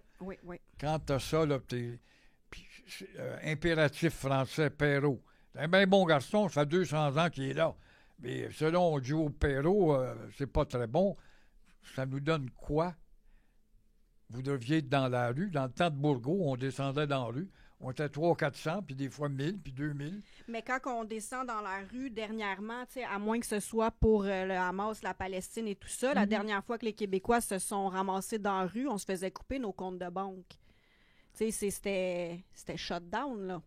On se faisait couper, nous quoi? Quand il y a eu la manifestation à Ottawa... Le convoi de la convoi. liberté, c'était très... Ah oui. Tu sais, comme aujourd'hui, on peut aller manifester pour la Palestine, mais quand que les gens ont manifesté pendant la COVID, c'était les mesures de guerre, puis c'était les mesures d'urgence, la matraque, le poivre de Cayenne, puis on gèle les comptes de banque. Fait que, qui va vouloir redescendre dans la rue en tant que Québécois? Palestinien, j'aurais aucun problème à être dans la rue, à gueuler, à brûler des commerces. Mais maintenant, en tant que blanche québécoise, je vois pas en quoi je me ferais pas matraquer, mettre en prison puis enlever mes enfants si je descends dans la rue. J'étais pas là. J'étais pas là. Oui, c'est ça, c'était les mesures de guerre, ouais. Oui, les Québécois. Mais on est où aujourd'hui? On n'est plus là. C'est ça. Moi, durant la crise, je m'étais fait revirer la... Je n'étais pas là. La police était venue, puis il avait reviré mon appartement à l'envers. Ah ouais? Ah oui, je cherchais d'un texte compromettant. Et là là. Il y a un policier qui avait vu un livre sur le cubisme. Il avait enlevé le livre, puis il a appelé son patron. Ça doit être un communiste. Mais c'est pas ça le communisme. C'est pas ça le communisme que de te faire fouiller ton appartement parce que... je trouve ça... Ben, c'est comme aujourd'hui, quand on se fait traiter de fasciste, c'est souvent par des gens plus fascistes que ce qui nous traitent. Là. Quel est l'avenir des médias au Québec? De moins en moins percutant parce qu'il y a une multiplicité. J'en êtes un, vous-même. Parallèlement à la radio traditionnelle, on voit que les cotes, un tel était premier il y a 10 ans, il y avait 130... Moi, j'ai déjà eu 155 000 durant le référendum, avec Lucien Bouchard à la taverne Magnan. Mais, de plus en plus, il est toujours numéro 1, mais il est à 102 000. L'autre sondage, il est toujours numéro 1, mais il est rendu à 82 000. On baisse, l'auditoire baisse, elle délaisse les traditionnels pour aller avec la multiplicité d'autres médias, dont les vôtres qui ont de l'impact. Alors, les jeunes cherchent un autre son et un son aussi qui va leur être agréable, mais à d'autres antennes. Fait que je parierais pas fort. La radio va toujours être là, c'est comme le train, il n'est plus à la mode, mais il est là parce qu'on sait qu'il vient tous les dimanches à telle heure. Mais tôt ou tard, on n'aura pas besoin autant de wagons dans le train. Non, parce que les gens continuent d'aimer ça, écouter des gens parler d'actualité, parler de différents sujets. Fait que je pense que la radio peut continuer. Ça va, je pense que ça peut s'harmoniser avec la venue des podcasts. Là, mais en diminuant son auditoire. Le livre que vous avez, en fait, le livre que Rémi Villemur a écrit à propos de vous, c'est des conversations, dans le fond, qu'il y a eu avec vous. Mais de ce que j'ai compris, c'est vous qui l'avez approché pour faire ce projet-là, ou je me trompe? Non, il avait envoyé... Il avait envoyé un texto à ma femme, Bianca, qui est la pitonneuse. OK. C'est elle, la technologie dans la maison. Oui. C'était un historien, puis il était à Cuba, je pense, en vacances. Fait que là, j'ai dit, envoie-lui un texte et je suis prêt à le rencontrer. C'est un peu comme ça que ça s'est manifesté. OK, fait que c'est vraiment lui qui voulait faire ce projet-là. Là. Vous étiez pas au courant. Non, il y avait quelque chose dans la tête et j'y avais dit que j'avais commencé une biographie avec un autre gars. OK. Je me rappelle plus du nom. Il était très bien, il écrivait bien. OK. Mais une mémé québécoise. Quand est arrivée l'histoire du Devoir qui m'a ramassé avec Nadeau, il dit, Gilles, je suis obligé de te laisser tomber. Mais j'ai dit, c'est de la matière. C'est le personnage que tu rencontres, maudit câble. Il voulait pas en parler? Il voulait pas. J'ai reçu des cracks au travail. On m'a dit que tu es en train de faire une biographie Les sur Québécois un ont extrémiste. peur. Mais là, c'est parce que On c'est important. peur. Je veux dire, si on fait un livre sur vous, il faut nommer les choses importantes. là. Voilà. Voyons On a donc, trop peur. Se On a trop peur. censurer dans une biographie de Gilles C'est Proulx, Gilles faut le Proulx, ouais, faire. mais là. je trouve que ça l'image très bien la Ouais. situation dans laquelle on se trouve. Mais il était On bien est parti. des chieux. Fait que Il le projet a écrivait été bien. abandonné. Comment? Oui, madame, la directrice des éditions du journal, m'avait dit, elle a dit, Gilles a dit, il abandonne. Elle a dit, on va trouver quelqu'un d'autre. C'est ça. Entre-temps, De Rémi là- est arrivé, OK. mais Rémi ne voulait pas faire une biographie. C'est ça. C'est là qu'il m'a dit, je veux faire un développement parallèle entre ma mentalité et la tienne. OK. C'est une belle idée, mais c'est pas un livre qui est destiné à un public large. Là. OK. C'est pas l'autre. Les autres que j'avais faites à Nouvelle-France, ce qu'on aurait dû vous annoncer, j'ai vendu 25 000. C'est beaucoup au Québec. OK. Bon, au moins, le message a passé à Un 25 autre 000 que personnes. votre confrère a, l'histoire qu'on vous a volée. Et il est dans le 15-16 000. C'est bon. C'est pas 200 000 comme Jeannette Bertrand, là, mais quand même. Parce qu'on dit qu'un succès au Québec, c'est grave. Moi, en 70, j'ai publié pour une radio civilisée. On vendait 5-7 000. Ah, c'est bon, c'est bon. Mais dans ce temps-là, les gars ou les filles faisaient des 30-35 000. C'était courant. Aujourd'hui, un best-seller, 2 000. Ben c'est ça que j'allais dire. Moi, j'ai fait de l'illustration pour quelques livres jeunesse, puis on avait vendu un des exemplaires, je pense, sold out à 2000 copies, puis c'était je C'était ne gros. savais pas, mais c'était un Un best-seller. c'est un best-seller, ouais, c'est ça. Fait que c'est ça, c'est pas beaucoup quand même, là. Ça démontre donc qu'il y a un affaissement collectif culturellement descendant. Et ça amène à quoi? Vers la louisianisation. C'est pour ça que je dis encore une fois, on est à la 19e minute de la 3e période. On est tellement cave et changeant. Ah, vous avez vu samedi le Canada qui joue contre les États-Unis, la main sur le cœur, puis au Canada. 20 ans avant, moi j'allais au Forum, c'était un adepte des Canadiens de Montréal qui nous appartenait à l'époque, les meilleurs joueurs au monde. Puis c'était tous des très nationalistes, je les connais Oui. assez bien. Et on restait assis pendant l'hymne national. Le tiers du Forum, du Centre Bell, le Forum plutôt, on restait assis. Parce que cet hymne national-là ne correspond pas à la vérité, protégera nos droits. Pour protéger nos droits, on a perdu 1 million de foyers dans l'Ouest, protégera notre langue, notre foi, on n'en a plus de foi. On a des maladies du foie, par contre. Ça, c'est dangereux pour une opération. Je ne suis jamais levé à l'hymne national au Forum. Félicitations. Ça fâchait mon père, mais... Puis voyez-vous, l'hymne national qu'ils ont adopté, ces hypocrites, il n'y en avait pas avant. C'était God Save the Queen. C'est grâce aux méchants séparatistes qui disaient qu'on n'a même pas d'hymne national. Alors là, ils ont pris Basile Routier et puis l'autre, le musicien, Basile, c'était Calixa Lavallée. Et puis ils l'ont transformé un petit peu pour pas trop leur déplaire. Même chose pour le drapeau. Ils ont vu qu'on avait un drapeau, puis on avait des séparatistes qui exhibaient le drapeau, qui est 10e au monde. Selon les évaluations héraldiques, on ne le sait pas, ça. Le drapeau du Québec est classé 10e au monde, parmi les beaux drapeaux. Ah oui? 220 drapeaux à peu près. Et là, ils ont adopté le Canadian Red Maple. Y a-tu celui des LGBTQ parmi les plus beaux? Oh là là. Avec le nouveau, le triangle de l'inclusion, puis le rond mauve, que je Il y sais a plus aussi qu'est-ce que ça celui veut des dire. trans, là, mauve, Oui, brun, c'est puis je ça. sais pas. Ah, non, Ouais. eux sont en dernier. Mm. Selon toi, selon ma transphobie. Oui, le registre Chloé. Puis quoi d'autre comme insulte où on accepte, on avale, puis on avale? Montréal, territoire non cédé. Cette menterie, il y a une douzaine d'historiens qui sont intervenus. La ricaneuse a Ils sont continué à intervenus maintenir. contre cette affirmation. Je suis contre ça, pantoute. Ils n'étaient pas ici.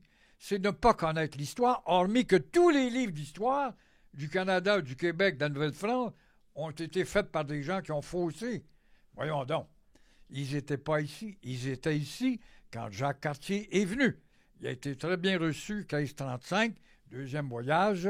Et puis, après ça, le troisième voyage, la France commence à dire « Ah, ben, c'est pas le Pérou, la Nouvelle-France. » Cette expression « Ah, c'est pas le Pérou », pourquoi est-ce qu'on disait ça?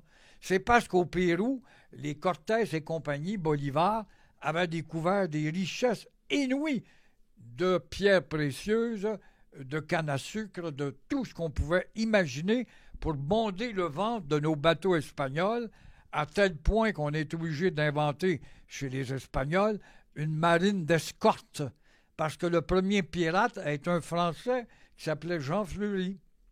Alors, c'est pas le Pérou. Au Canada, on n'a trouvé que du poisson et puis du bois pour fabriquer des bateaux. Alors, on a lâché pendant 70 ans, on venait plus. Quand la piqûre reprend, après le petit succès de l'Acadie, Champlain s'amène ici, puis vient faire un tour à Montréal, il n'y a plus d'Iroquois. Il avait été bien reçu, Jacques Cartier. Où sont-ils? C'est quand il a été accueilli à Québec, le 8 juillet 1608, on lui dit, on a chassé un groupe d'Indiens en bas, on ne disait pas Montréal, et on voudrait que vous partagiez le territoire. Vous ne nous volez pas. Quand on dit on leur a volé, c'est pas vrai.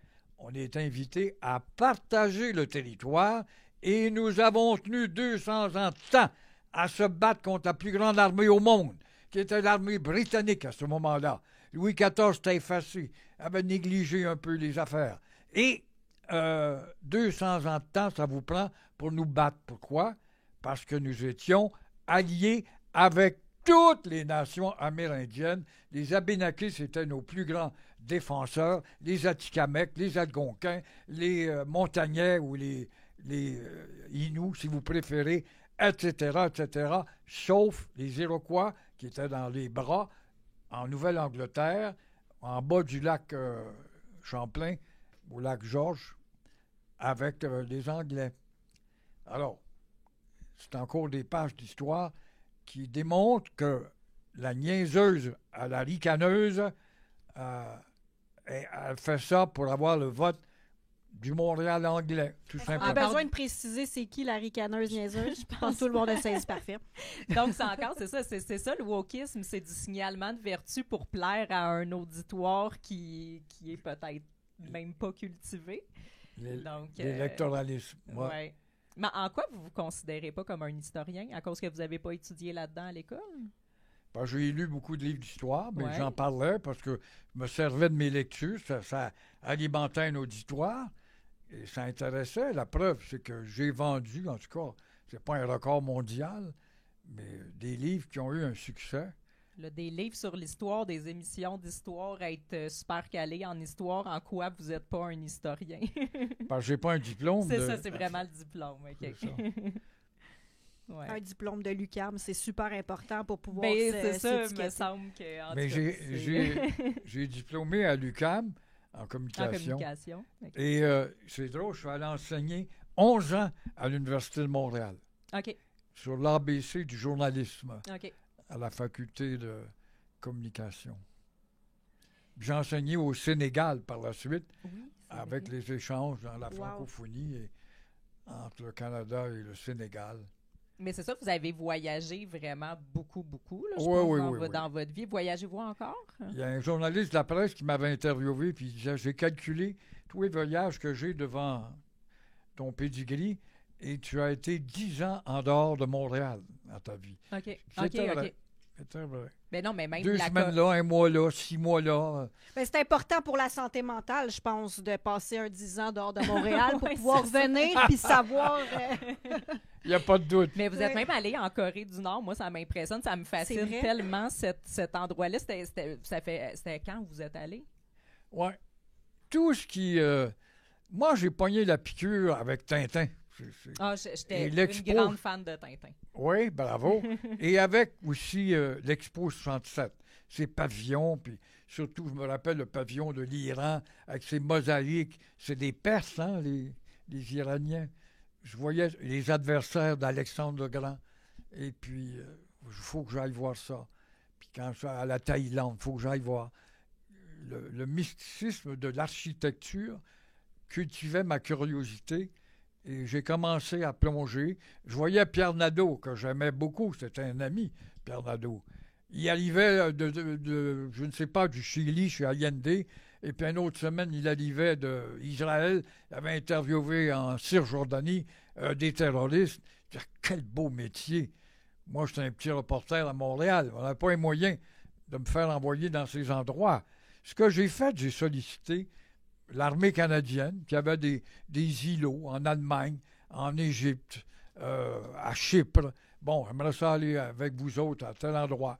Après ça, je sollicitais des agences de l'ONU. Et puis, d'un à l'autre, il y a eu beaucoup de voyages de moi-même là-dedans. Mais à chaque fois qu'il y avait un feu quelque part, je voulais satisfaire ma curiosité. Je voulais aller au Vietnam durant la guerre. J'y suis allé aussi durant la guerre, à la fin de la guerre quand même. Je suis retourné 3 ou 4 fois après. Parce que à tous les jours, je lisais dans mes bulletins toujours une dépêche en rapport avec le Vietnam. Bon, une dépêche en rapport avec l'Irlande du Nord. Ah, il faudra que j'aille là un de ces jours. Et c'est ce que j'ai fait.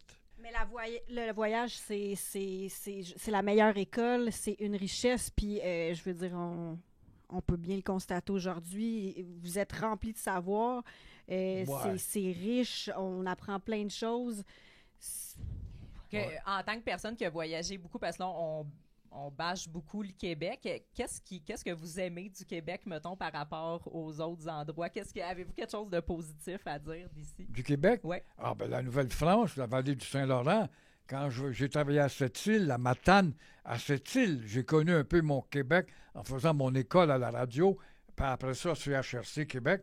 Puis après ça, à Montréal. Bon, j'ai fait à peu près tous les antennes. Et en même temps, les noms. Les noms qui sont en référence avec la Nouvelle-France. Alors, ça me rappelait qu'à la petite école, j'ai eu des professeurs plus enthousiastes que d'autres et qui m'ont inculqué la description des plans d'Abraham. Et ça m'a allumé. Et cette flamme est restée et elle a grandi. Mais j'aurais dû peut-être aller faire un baccalauréat en histoire, mais j'ai pris le chemin le plus facile parce que j'étais à 32 ans, je me suis recyclé en retard. J'avais même pas une 10e année terminée. Je suis un ignorant, moi, dans le fond. C'est ça, quand vous êtes... Pas c'est ça, vous êtes un ignorant, mais je veux dire, vous avez commencé, vous venez pas d'un milieu où vous avez eu une grosse éducation plus jeune, vous vous êtes formé de Verdun. Là. Hein? Puis à Verdun, il n'y en a pas beaucoup qui connaissaient, je sais pas moi, Champlain ou autre. Mais il a resté un petit... Mais vous étiez curieux, puis vous avez vraiment eu le goût de vous motiver à aller vous éduquer et tout ça? La curiosité est un signe d'intelligence, hein, dit-on. Les gens qui ont des nez pointus sont plus curieux que d'autres. Je sais pas si c'est vrai, ça. Je sais pas, moi, on m'a déjà dit que j'avais un nez pointu, toi aussi. Fait que on est curieux. Bon. Là, t'as votre place, les filles. Mais c'est ça, puis le Québec d'aujourd'hui, qu'est-ce que vous auriez de positif à dire? Ben, c'est ce qui reste de vrai Québec en bas. Depuis quelque temps, j'ai fait des conférences sur l'indépendance. Puis à Montréal, c'est fini. C'est triste. C'est triste, deuxième métropole française au monde. Il va falloir faire l'indépendance à partir de Repentigny à Blanc-Sablon. C'est pas des farces, hein? Mais ces noms-là, ce sont des noms de la Nouvelle-France. Hein? Ma nièce est ministre. Elle ne me parle plus depuis qu'elle était élue. C'est moi qui l'ai laissé faire élire. En passant, j'allais dans son comté de Berthier. Mon oncle, tu vas venir m'aider. Puis on allait dans un terrain de camping, puis à gauche, c'est Proulx. Hey, Bruce, fais vite! Ma nièce, elle se présente. Caroline Proulx. Ouais. Ben, elle a un beau ministère. Elle est chanceuse. Elle est très chanceuse. Elle n'a pas été dégommée encore. Pourquoi? Elle a un ministère où elle distribue des cadeaux. Votre marina a besoin de combien de centaines de milliers? Votre terrain de camping a besoin. Le parc safari de Jean-Pierre Ranger a besoin de faire ses clôtures. Ça coûte combien? Alors, elle crée des satisfactions et elle a un ministère, franchement, à la mesure de la tranquillité. Mais tout ça pour vous dire que ce chemin-là, de la Basse-Côte-Nord, l'année passée, je suis embarqué sur un bateau de marchandises et ça fait longtemps que je regardais la carte. Il n'y avait pas de chemin. Après Vigneault, Natashquan, il n'y a plus de route. Mais je voyais tous ces noms. Tabatière. Je cherche les noms. Moi aussi, ça m'intrigue full, ces endroits-là. Je veux y aller. On peut pas se rendre. Pourquoi? Je veux voir. Oui, mais il faut postuler 1 an d'avance avec la famille qui a des bateaux, des beaux bateaux avec une barre jaune. Là. Colin, vous voyez bien que j'ai plus de mémoire. Faudra Bon, plus on trouve m'inviter. bon, on vous non trouve plus. bon, là. Alors, je suis allé juste au mois de mai dans la glace par-dessus la tête. On a appelé un brise-glace canadien avec le drapeau du Canada. Venez nous ouvrir le chemin pour aller à Blanc-Sablon. OK. 1200 employés là-bas. J'ai rencontré la sœur d'un de mes amis au Journal de Montréal, un médecin là-bas, au bout du monde. Ah, ouais. 1200 Médecin à personnes, elle n'a pas Blanc-Sablon. occupé beaucoup. Hein? Médecin à Blanc-Sablon. Moi, c'est j'envoyais quelque des chose. infirmières là-bas. Oui. Des envoyés. J'ai travaillé pour le privé, dans le fond. OK. Puis, on envoyait sur les réserves autochtones, dans le fond, dans le Grand Nord Bay James, tu sais, tout ça.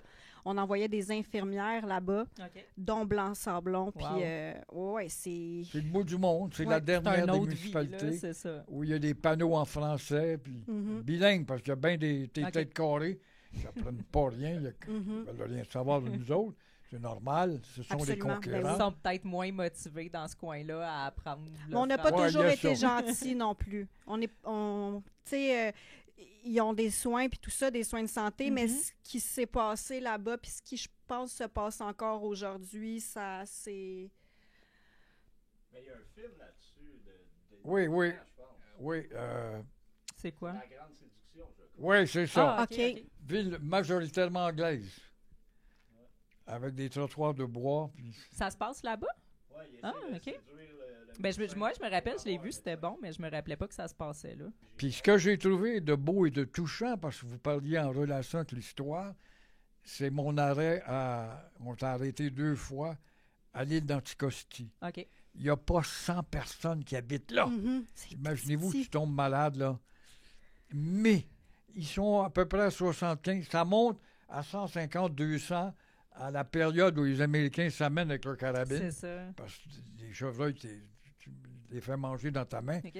Mais ce territoire intact qui a été légué à Marquette, qui était parti de Saint-Louis, Missouri, Saint-Louis, en canot avec son petit Indien, est rendu à Villassal, le canot a reviré de bord, il a perdu le petit Indien, toutes ces cartes géographiques qu'il avait dessinées pour arriver à Montréal et Québec. Là, Québec, pour le récompenser, ça vient de Paris, on lui donne l'île d'Anticosti.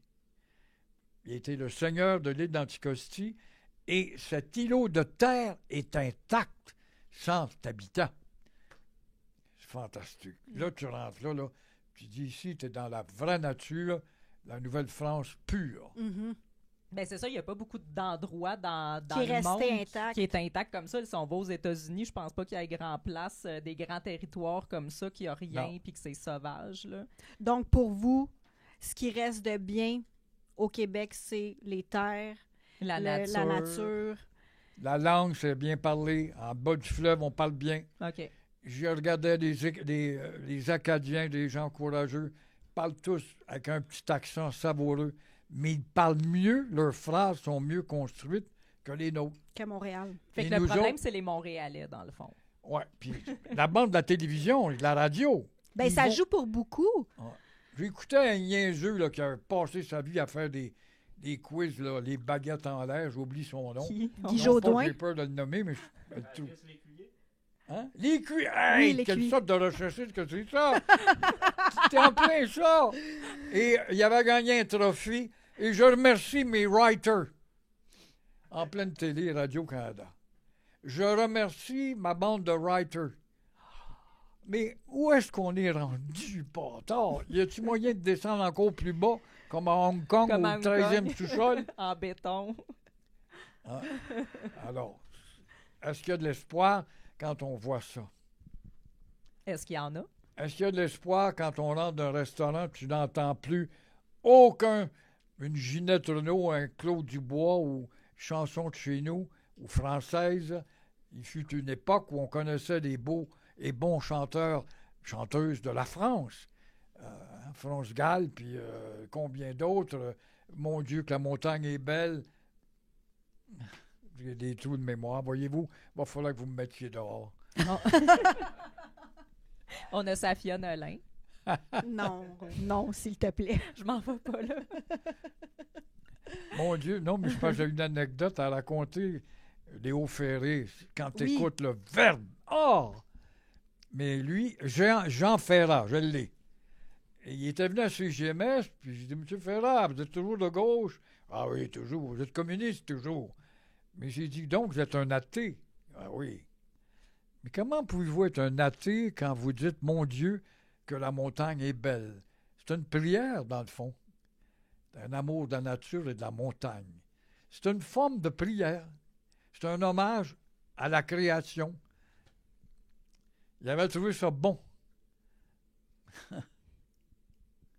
Alors, tout ça, ça n'existe plus. Cette pléthore de gens qu'on pensait qu'ils étaient d'une durabilité éternelle, ils se sont estompés en 2 coups de vent.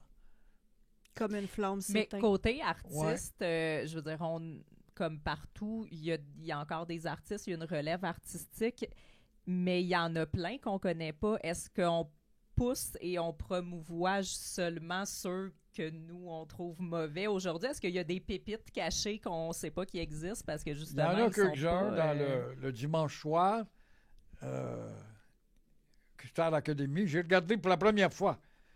J'ai trouvé qu'il y avait des belles filles, beaux gars. Mais il faut toujours qu'il y ait des colonisés parmi ceux-là. Moi, je me chante en anglais. Ils s'imaginent parce que je veux percer aux États-Unis. L'Eldorado américain en a-tu une attraction sur nous autres? C'est vrai qu'on est des pygmées à côté d'eux autres, mais pense à... Les Israéliens, ils sont 8 millions, eux autres avec. Et puis, ils ont une religion. On n'en a plus. La religion est un cadre moral qui nous enseignait aussi le civisme, le respect d'autrui. Ça n'existe plus. Alors qu'eux autres, ils ont encore la religion. Et pourtant, les Juifs sont les porteurs du veau d'or.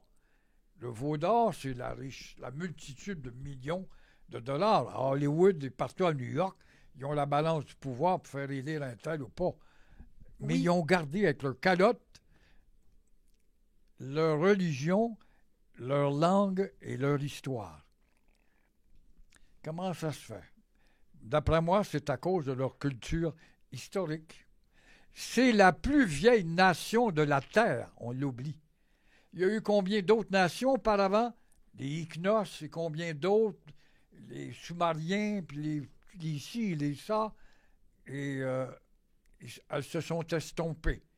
Même en Égypte, avec les pharaons, ça s'est estompé. C'est disparu, emporté par des courants nouveaux. Mais dans le cas des Israéliens, ils ont pris une langue qui était sous terre, la sortir de la terre, l'officialiser comme une loi 101 et la rendre officielle au-dessus de l'anglais et la troisième langue, le français, à cause des séfarades, des Juifs qui viennent du Maghreb, la Mauritanie, l'Algérie, la Tunisie et aussi le Maroc. Il y a beaucoup de Juifs dans ces gens-là. Donc, ils ont eu une structure mentale, une éducation plus rigoureuse. Je pense que c'est là qu'est notre faiblesse. On est 8 millions, on est près de 330 millions qui aimeraient passer l'éponge sur nous autres. Mais si on avait eu le courage de se donner une rigueur, une fierté, on nous aurait traités de fascistes. Ah, vous êtes comme les nazis. Je suis sûr que c'est ça qu'on nous aurait dit. Alors, dites ce que vous voulez, mais moi, je vous dis que vous vous louisianisez. Et ça fait peur. Merci. Est-ce que... Deux perles. C'est quoi qu'il y a dans l'avenir pour vous? C'est quoi vos projets? Qu'est-ce que vous allez faire prochainement? D'autres voyages? Allez-vous essayer de continuer votre autobiographie et trouver quelqu'un d'autre? Ben, votre biographie, en fait. C'est quoi vos aspirations? J'aimerais bien ça, parce que quand tu es un morceau de longévité, Ça mérite une biographie. Oui. Ben, c'est oui, ça, s'il vous on va plaît. trouver quelqu'un. Oui, là, oui, parce que on là, je veux se met dire, là-dessus. ça se peut pas qu'on aille abandonner le projet Non. et qu'on trouve pas personne d'autre. Là. Ouais. Vous La pouvez pas nous- ruelle de Verdun à nos jours. Vous Ouais. n'aurez pas le droit de nous laisser comme ça. On a besoin On que veut ça un reste. livre. On a besoin Je d'empreintes. suis là. rendu à 85 bientôt. Pensez-y. Je suis encore dynamique, mais je peux tomber demain. Mais vous êtes top shape, là. Oui, mais on veut qu'il reste quelque chose. Ouais. Ouais, de ça Gilles pourrait Proulx être après Gilles effectivement, Proulx. une biographie. Vous êtes Parce d'une que- richesse sans nom. Je suis flabbergastée Ouais, puis tu sais, de je ce pense qu'on que- vient de vivre. Je pense que. Flabbergasté. Je suis overwhelmed.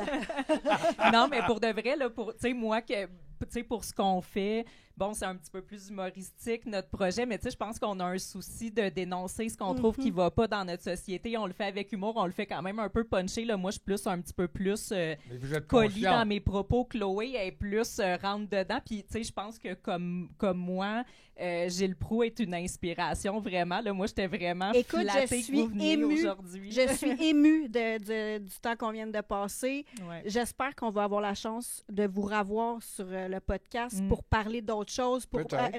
approfondir l'histoire. Je vous trouve là. Puis tu sais, même si on fait pas comme du tout la même chose que vous avez fait, tu sais, pour moi, vous êtes une source d'inspiration. là. Absolument. Fait que, ouais. Et Et bon. puis, Vous avez- il en vous faut aurez plus. laissé ça. On peut pas. Il faut une relève. Il en faut une. Ouais.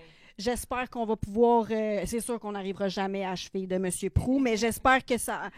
Ben, tu sais, qu'il y en ait d'autres là, Oui. qui sauvent la gueule, là, puis qu'on soit plusieurs, je pense que ça serait le fun, puis ça ferait bouger les choses un petit peu plus. Là. Oui, mais à s'ouvrir la gueule, ben, on est dans une cage en vitre, on peut recevoir des cailloux et Ben, C'est justement, pas faut pas avoir peur de les manger, les cailloux. Là. Je pense que c'est ça aussi qu'on a de bon, c'est que, tu sais, Quand tu prends une bouchée dans ta sandwich à la marde puis que ça goûte le pain, t'en profites. ouais. Moi, j'ai réussi, je suis content de ça, mais les années sont là. Les critiques ne me dérangent plus. c'est ça. Puis j'ai remarqué ça, tu sais, il y a des gens des fois qui, tu sais, qui veulent faire comme nous, mais les gens ont très peur de recevoir des critiques, de se faire blaster, puis ça les démolit, puis après ça, ils veulent plus. Puis tu sais, je pense que moi, au début, quand j'ai commencé ça il y a une couple d'années, j'étais très sensible à la critique, puis ça a été graduel, puis je pense que je me suis fait une carapace que, tu sais, c'est rendu que je trouve ça drôle, genre, amenez-moi-en des critiques. Puis je pense que, tu sais, les gens qui veulent parler... je pense qu'il faut les inciter, tu sais, à continuer, passer par-dessus ça, puis c'est vraiment libérateur une fois qu'on s'en fout de la critique, c'est qu'on n'a plus peur après ça de dire n'importe quoi, là. Puis C'est mon cas, en tout cas. c'est ça. Après une coupe de claques à la gueule, ils font plus mal. Exactement, c'est vrai. Il y a une fois, j'étais chez Tim Horton. Ça fait 15 ans que j'ai quitté le Journal du Midi. On me parle encore du Journal OK. du Midi. Les escaliers, puis la petite niaiseuse, puis ci, puis ça, puis... Et il y a un gars qui est dans la cinquantaine, il me voit, comment, Brou, t'es encore vivant? Tabarnak! Moi, j'étais allé en calice 15 ans après. J'étais en retard, t'es 15 ans en retard. Et je m'approche de lui, il parlait dans le nez, il me garoche son café en pleine face. Alors, j'ai regaroché Chaud? le mien. Un café chaud? Oui. Ah, Ça tab! pas longtemps, là. Vous y avez garoché 15 le ans vin? après, là, c'est arrivé ça C'était quand, ça? au mois d'août, là. Cette Ben année? non. Ah, Cet oui, été? Oui. Puis vous y avez garoché le vôtre dans J'ai la face? garoché le Hey, mien. wow. Puis un gars qui l'a poigné, puis il l'a sacré dehors. Ben, certain. Mais, ça s'appelle être rancunier, hein. Il y Ça en a s'appelle beaucoup se qui disaient, défendre je t'haïssais, mais quand tu parlais d'histoire, je t'aimais bien. Ouais, non, quand tu parles de voyage. Mais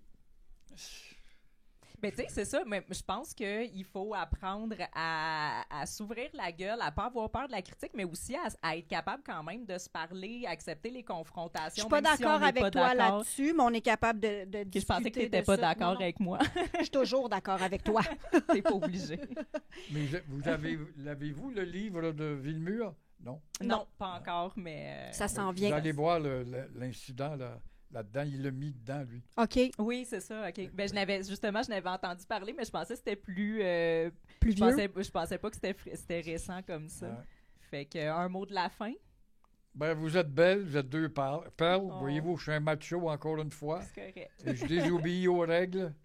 Mais non, encore une fois, c'est de votre ténacité qui va faire qu'un de ces jours, Vous allez peut-être divaguer, aller vers une autre voie qui va vous permettre d'être plus en évidence. C'est ça votre rêve, hein? La ténacité. Être là. Toujours là. C'est ce que je vous souhaite. Ouais. Ben, En merci. tout cas, merci infiniment d'être venu aujourd'hui, puis on espère que vous allez continuer encore longtemps à pas vous la fermer, puis à ne pas vous taire. C'est bien dit. Merci beaucoup. Je Merci vous à vous. embrasse. Bye! Bravo!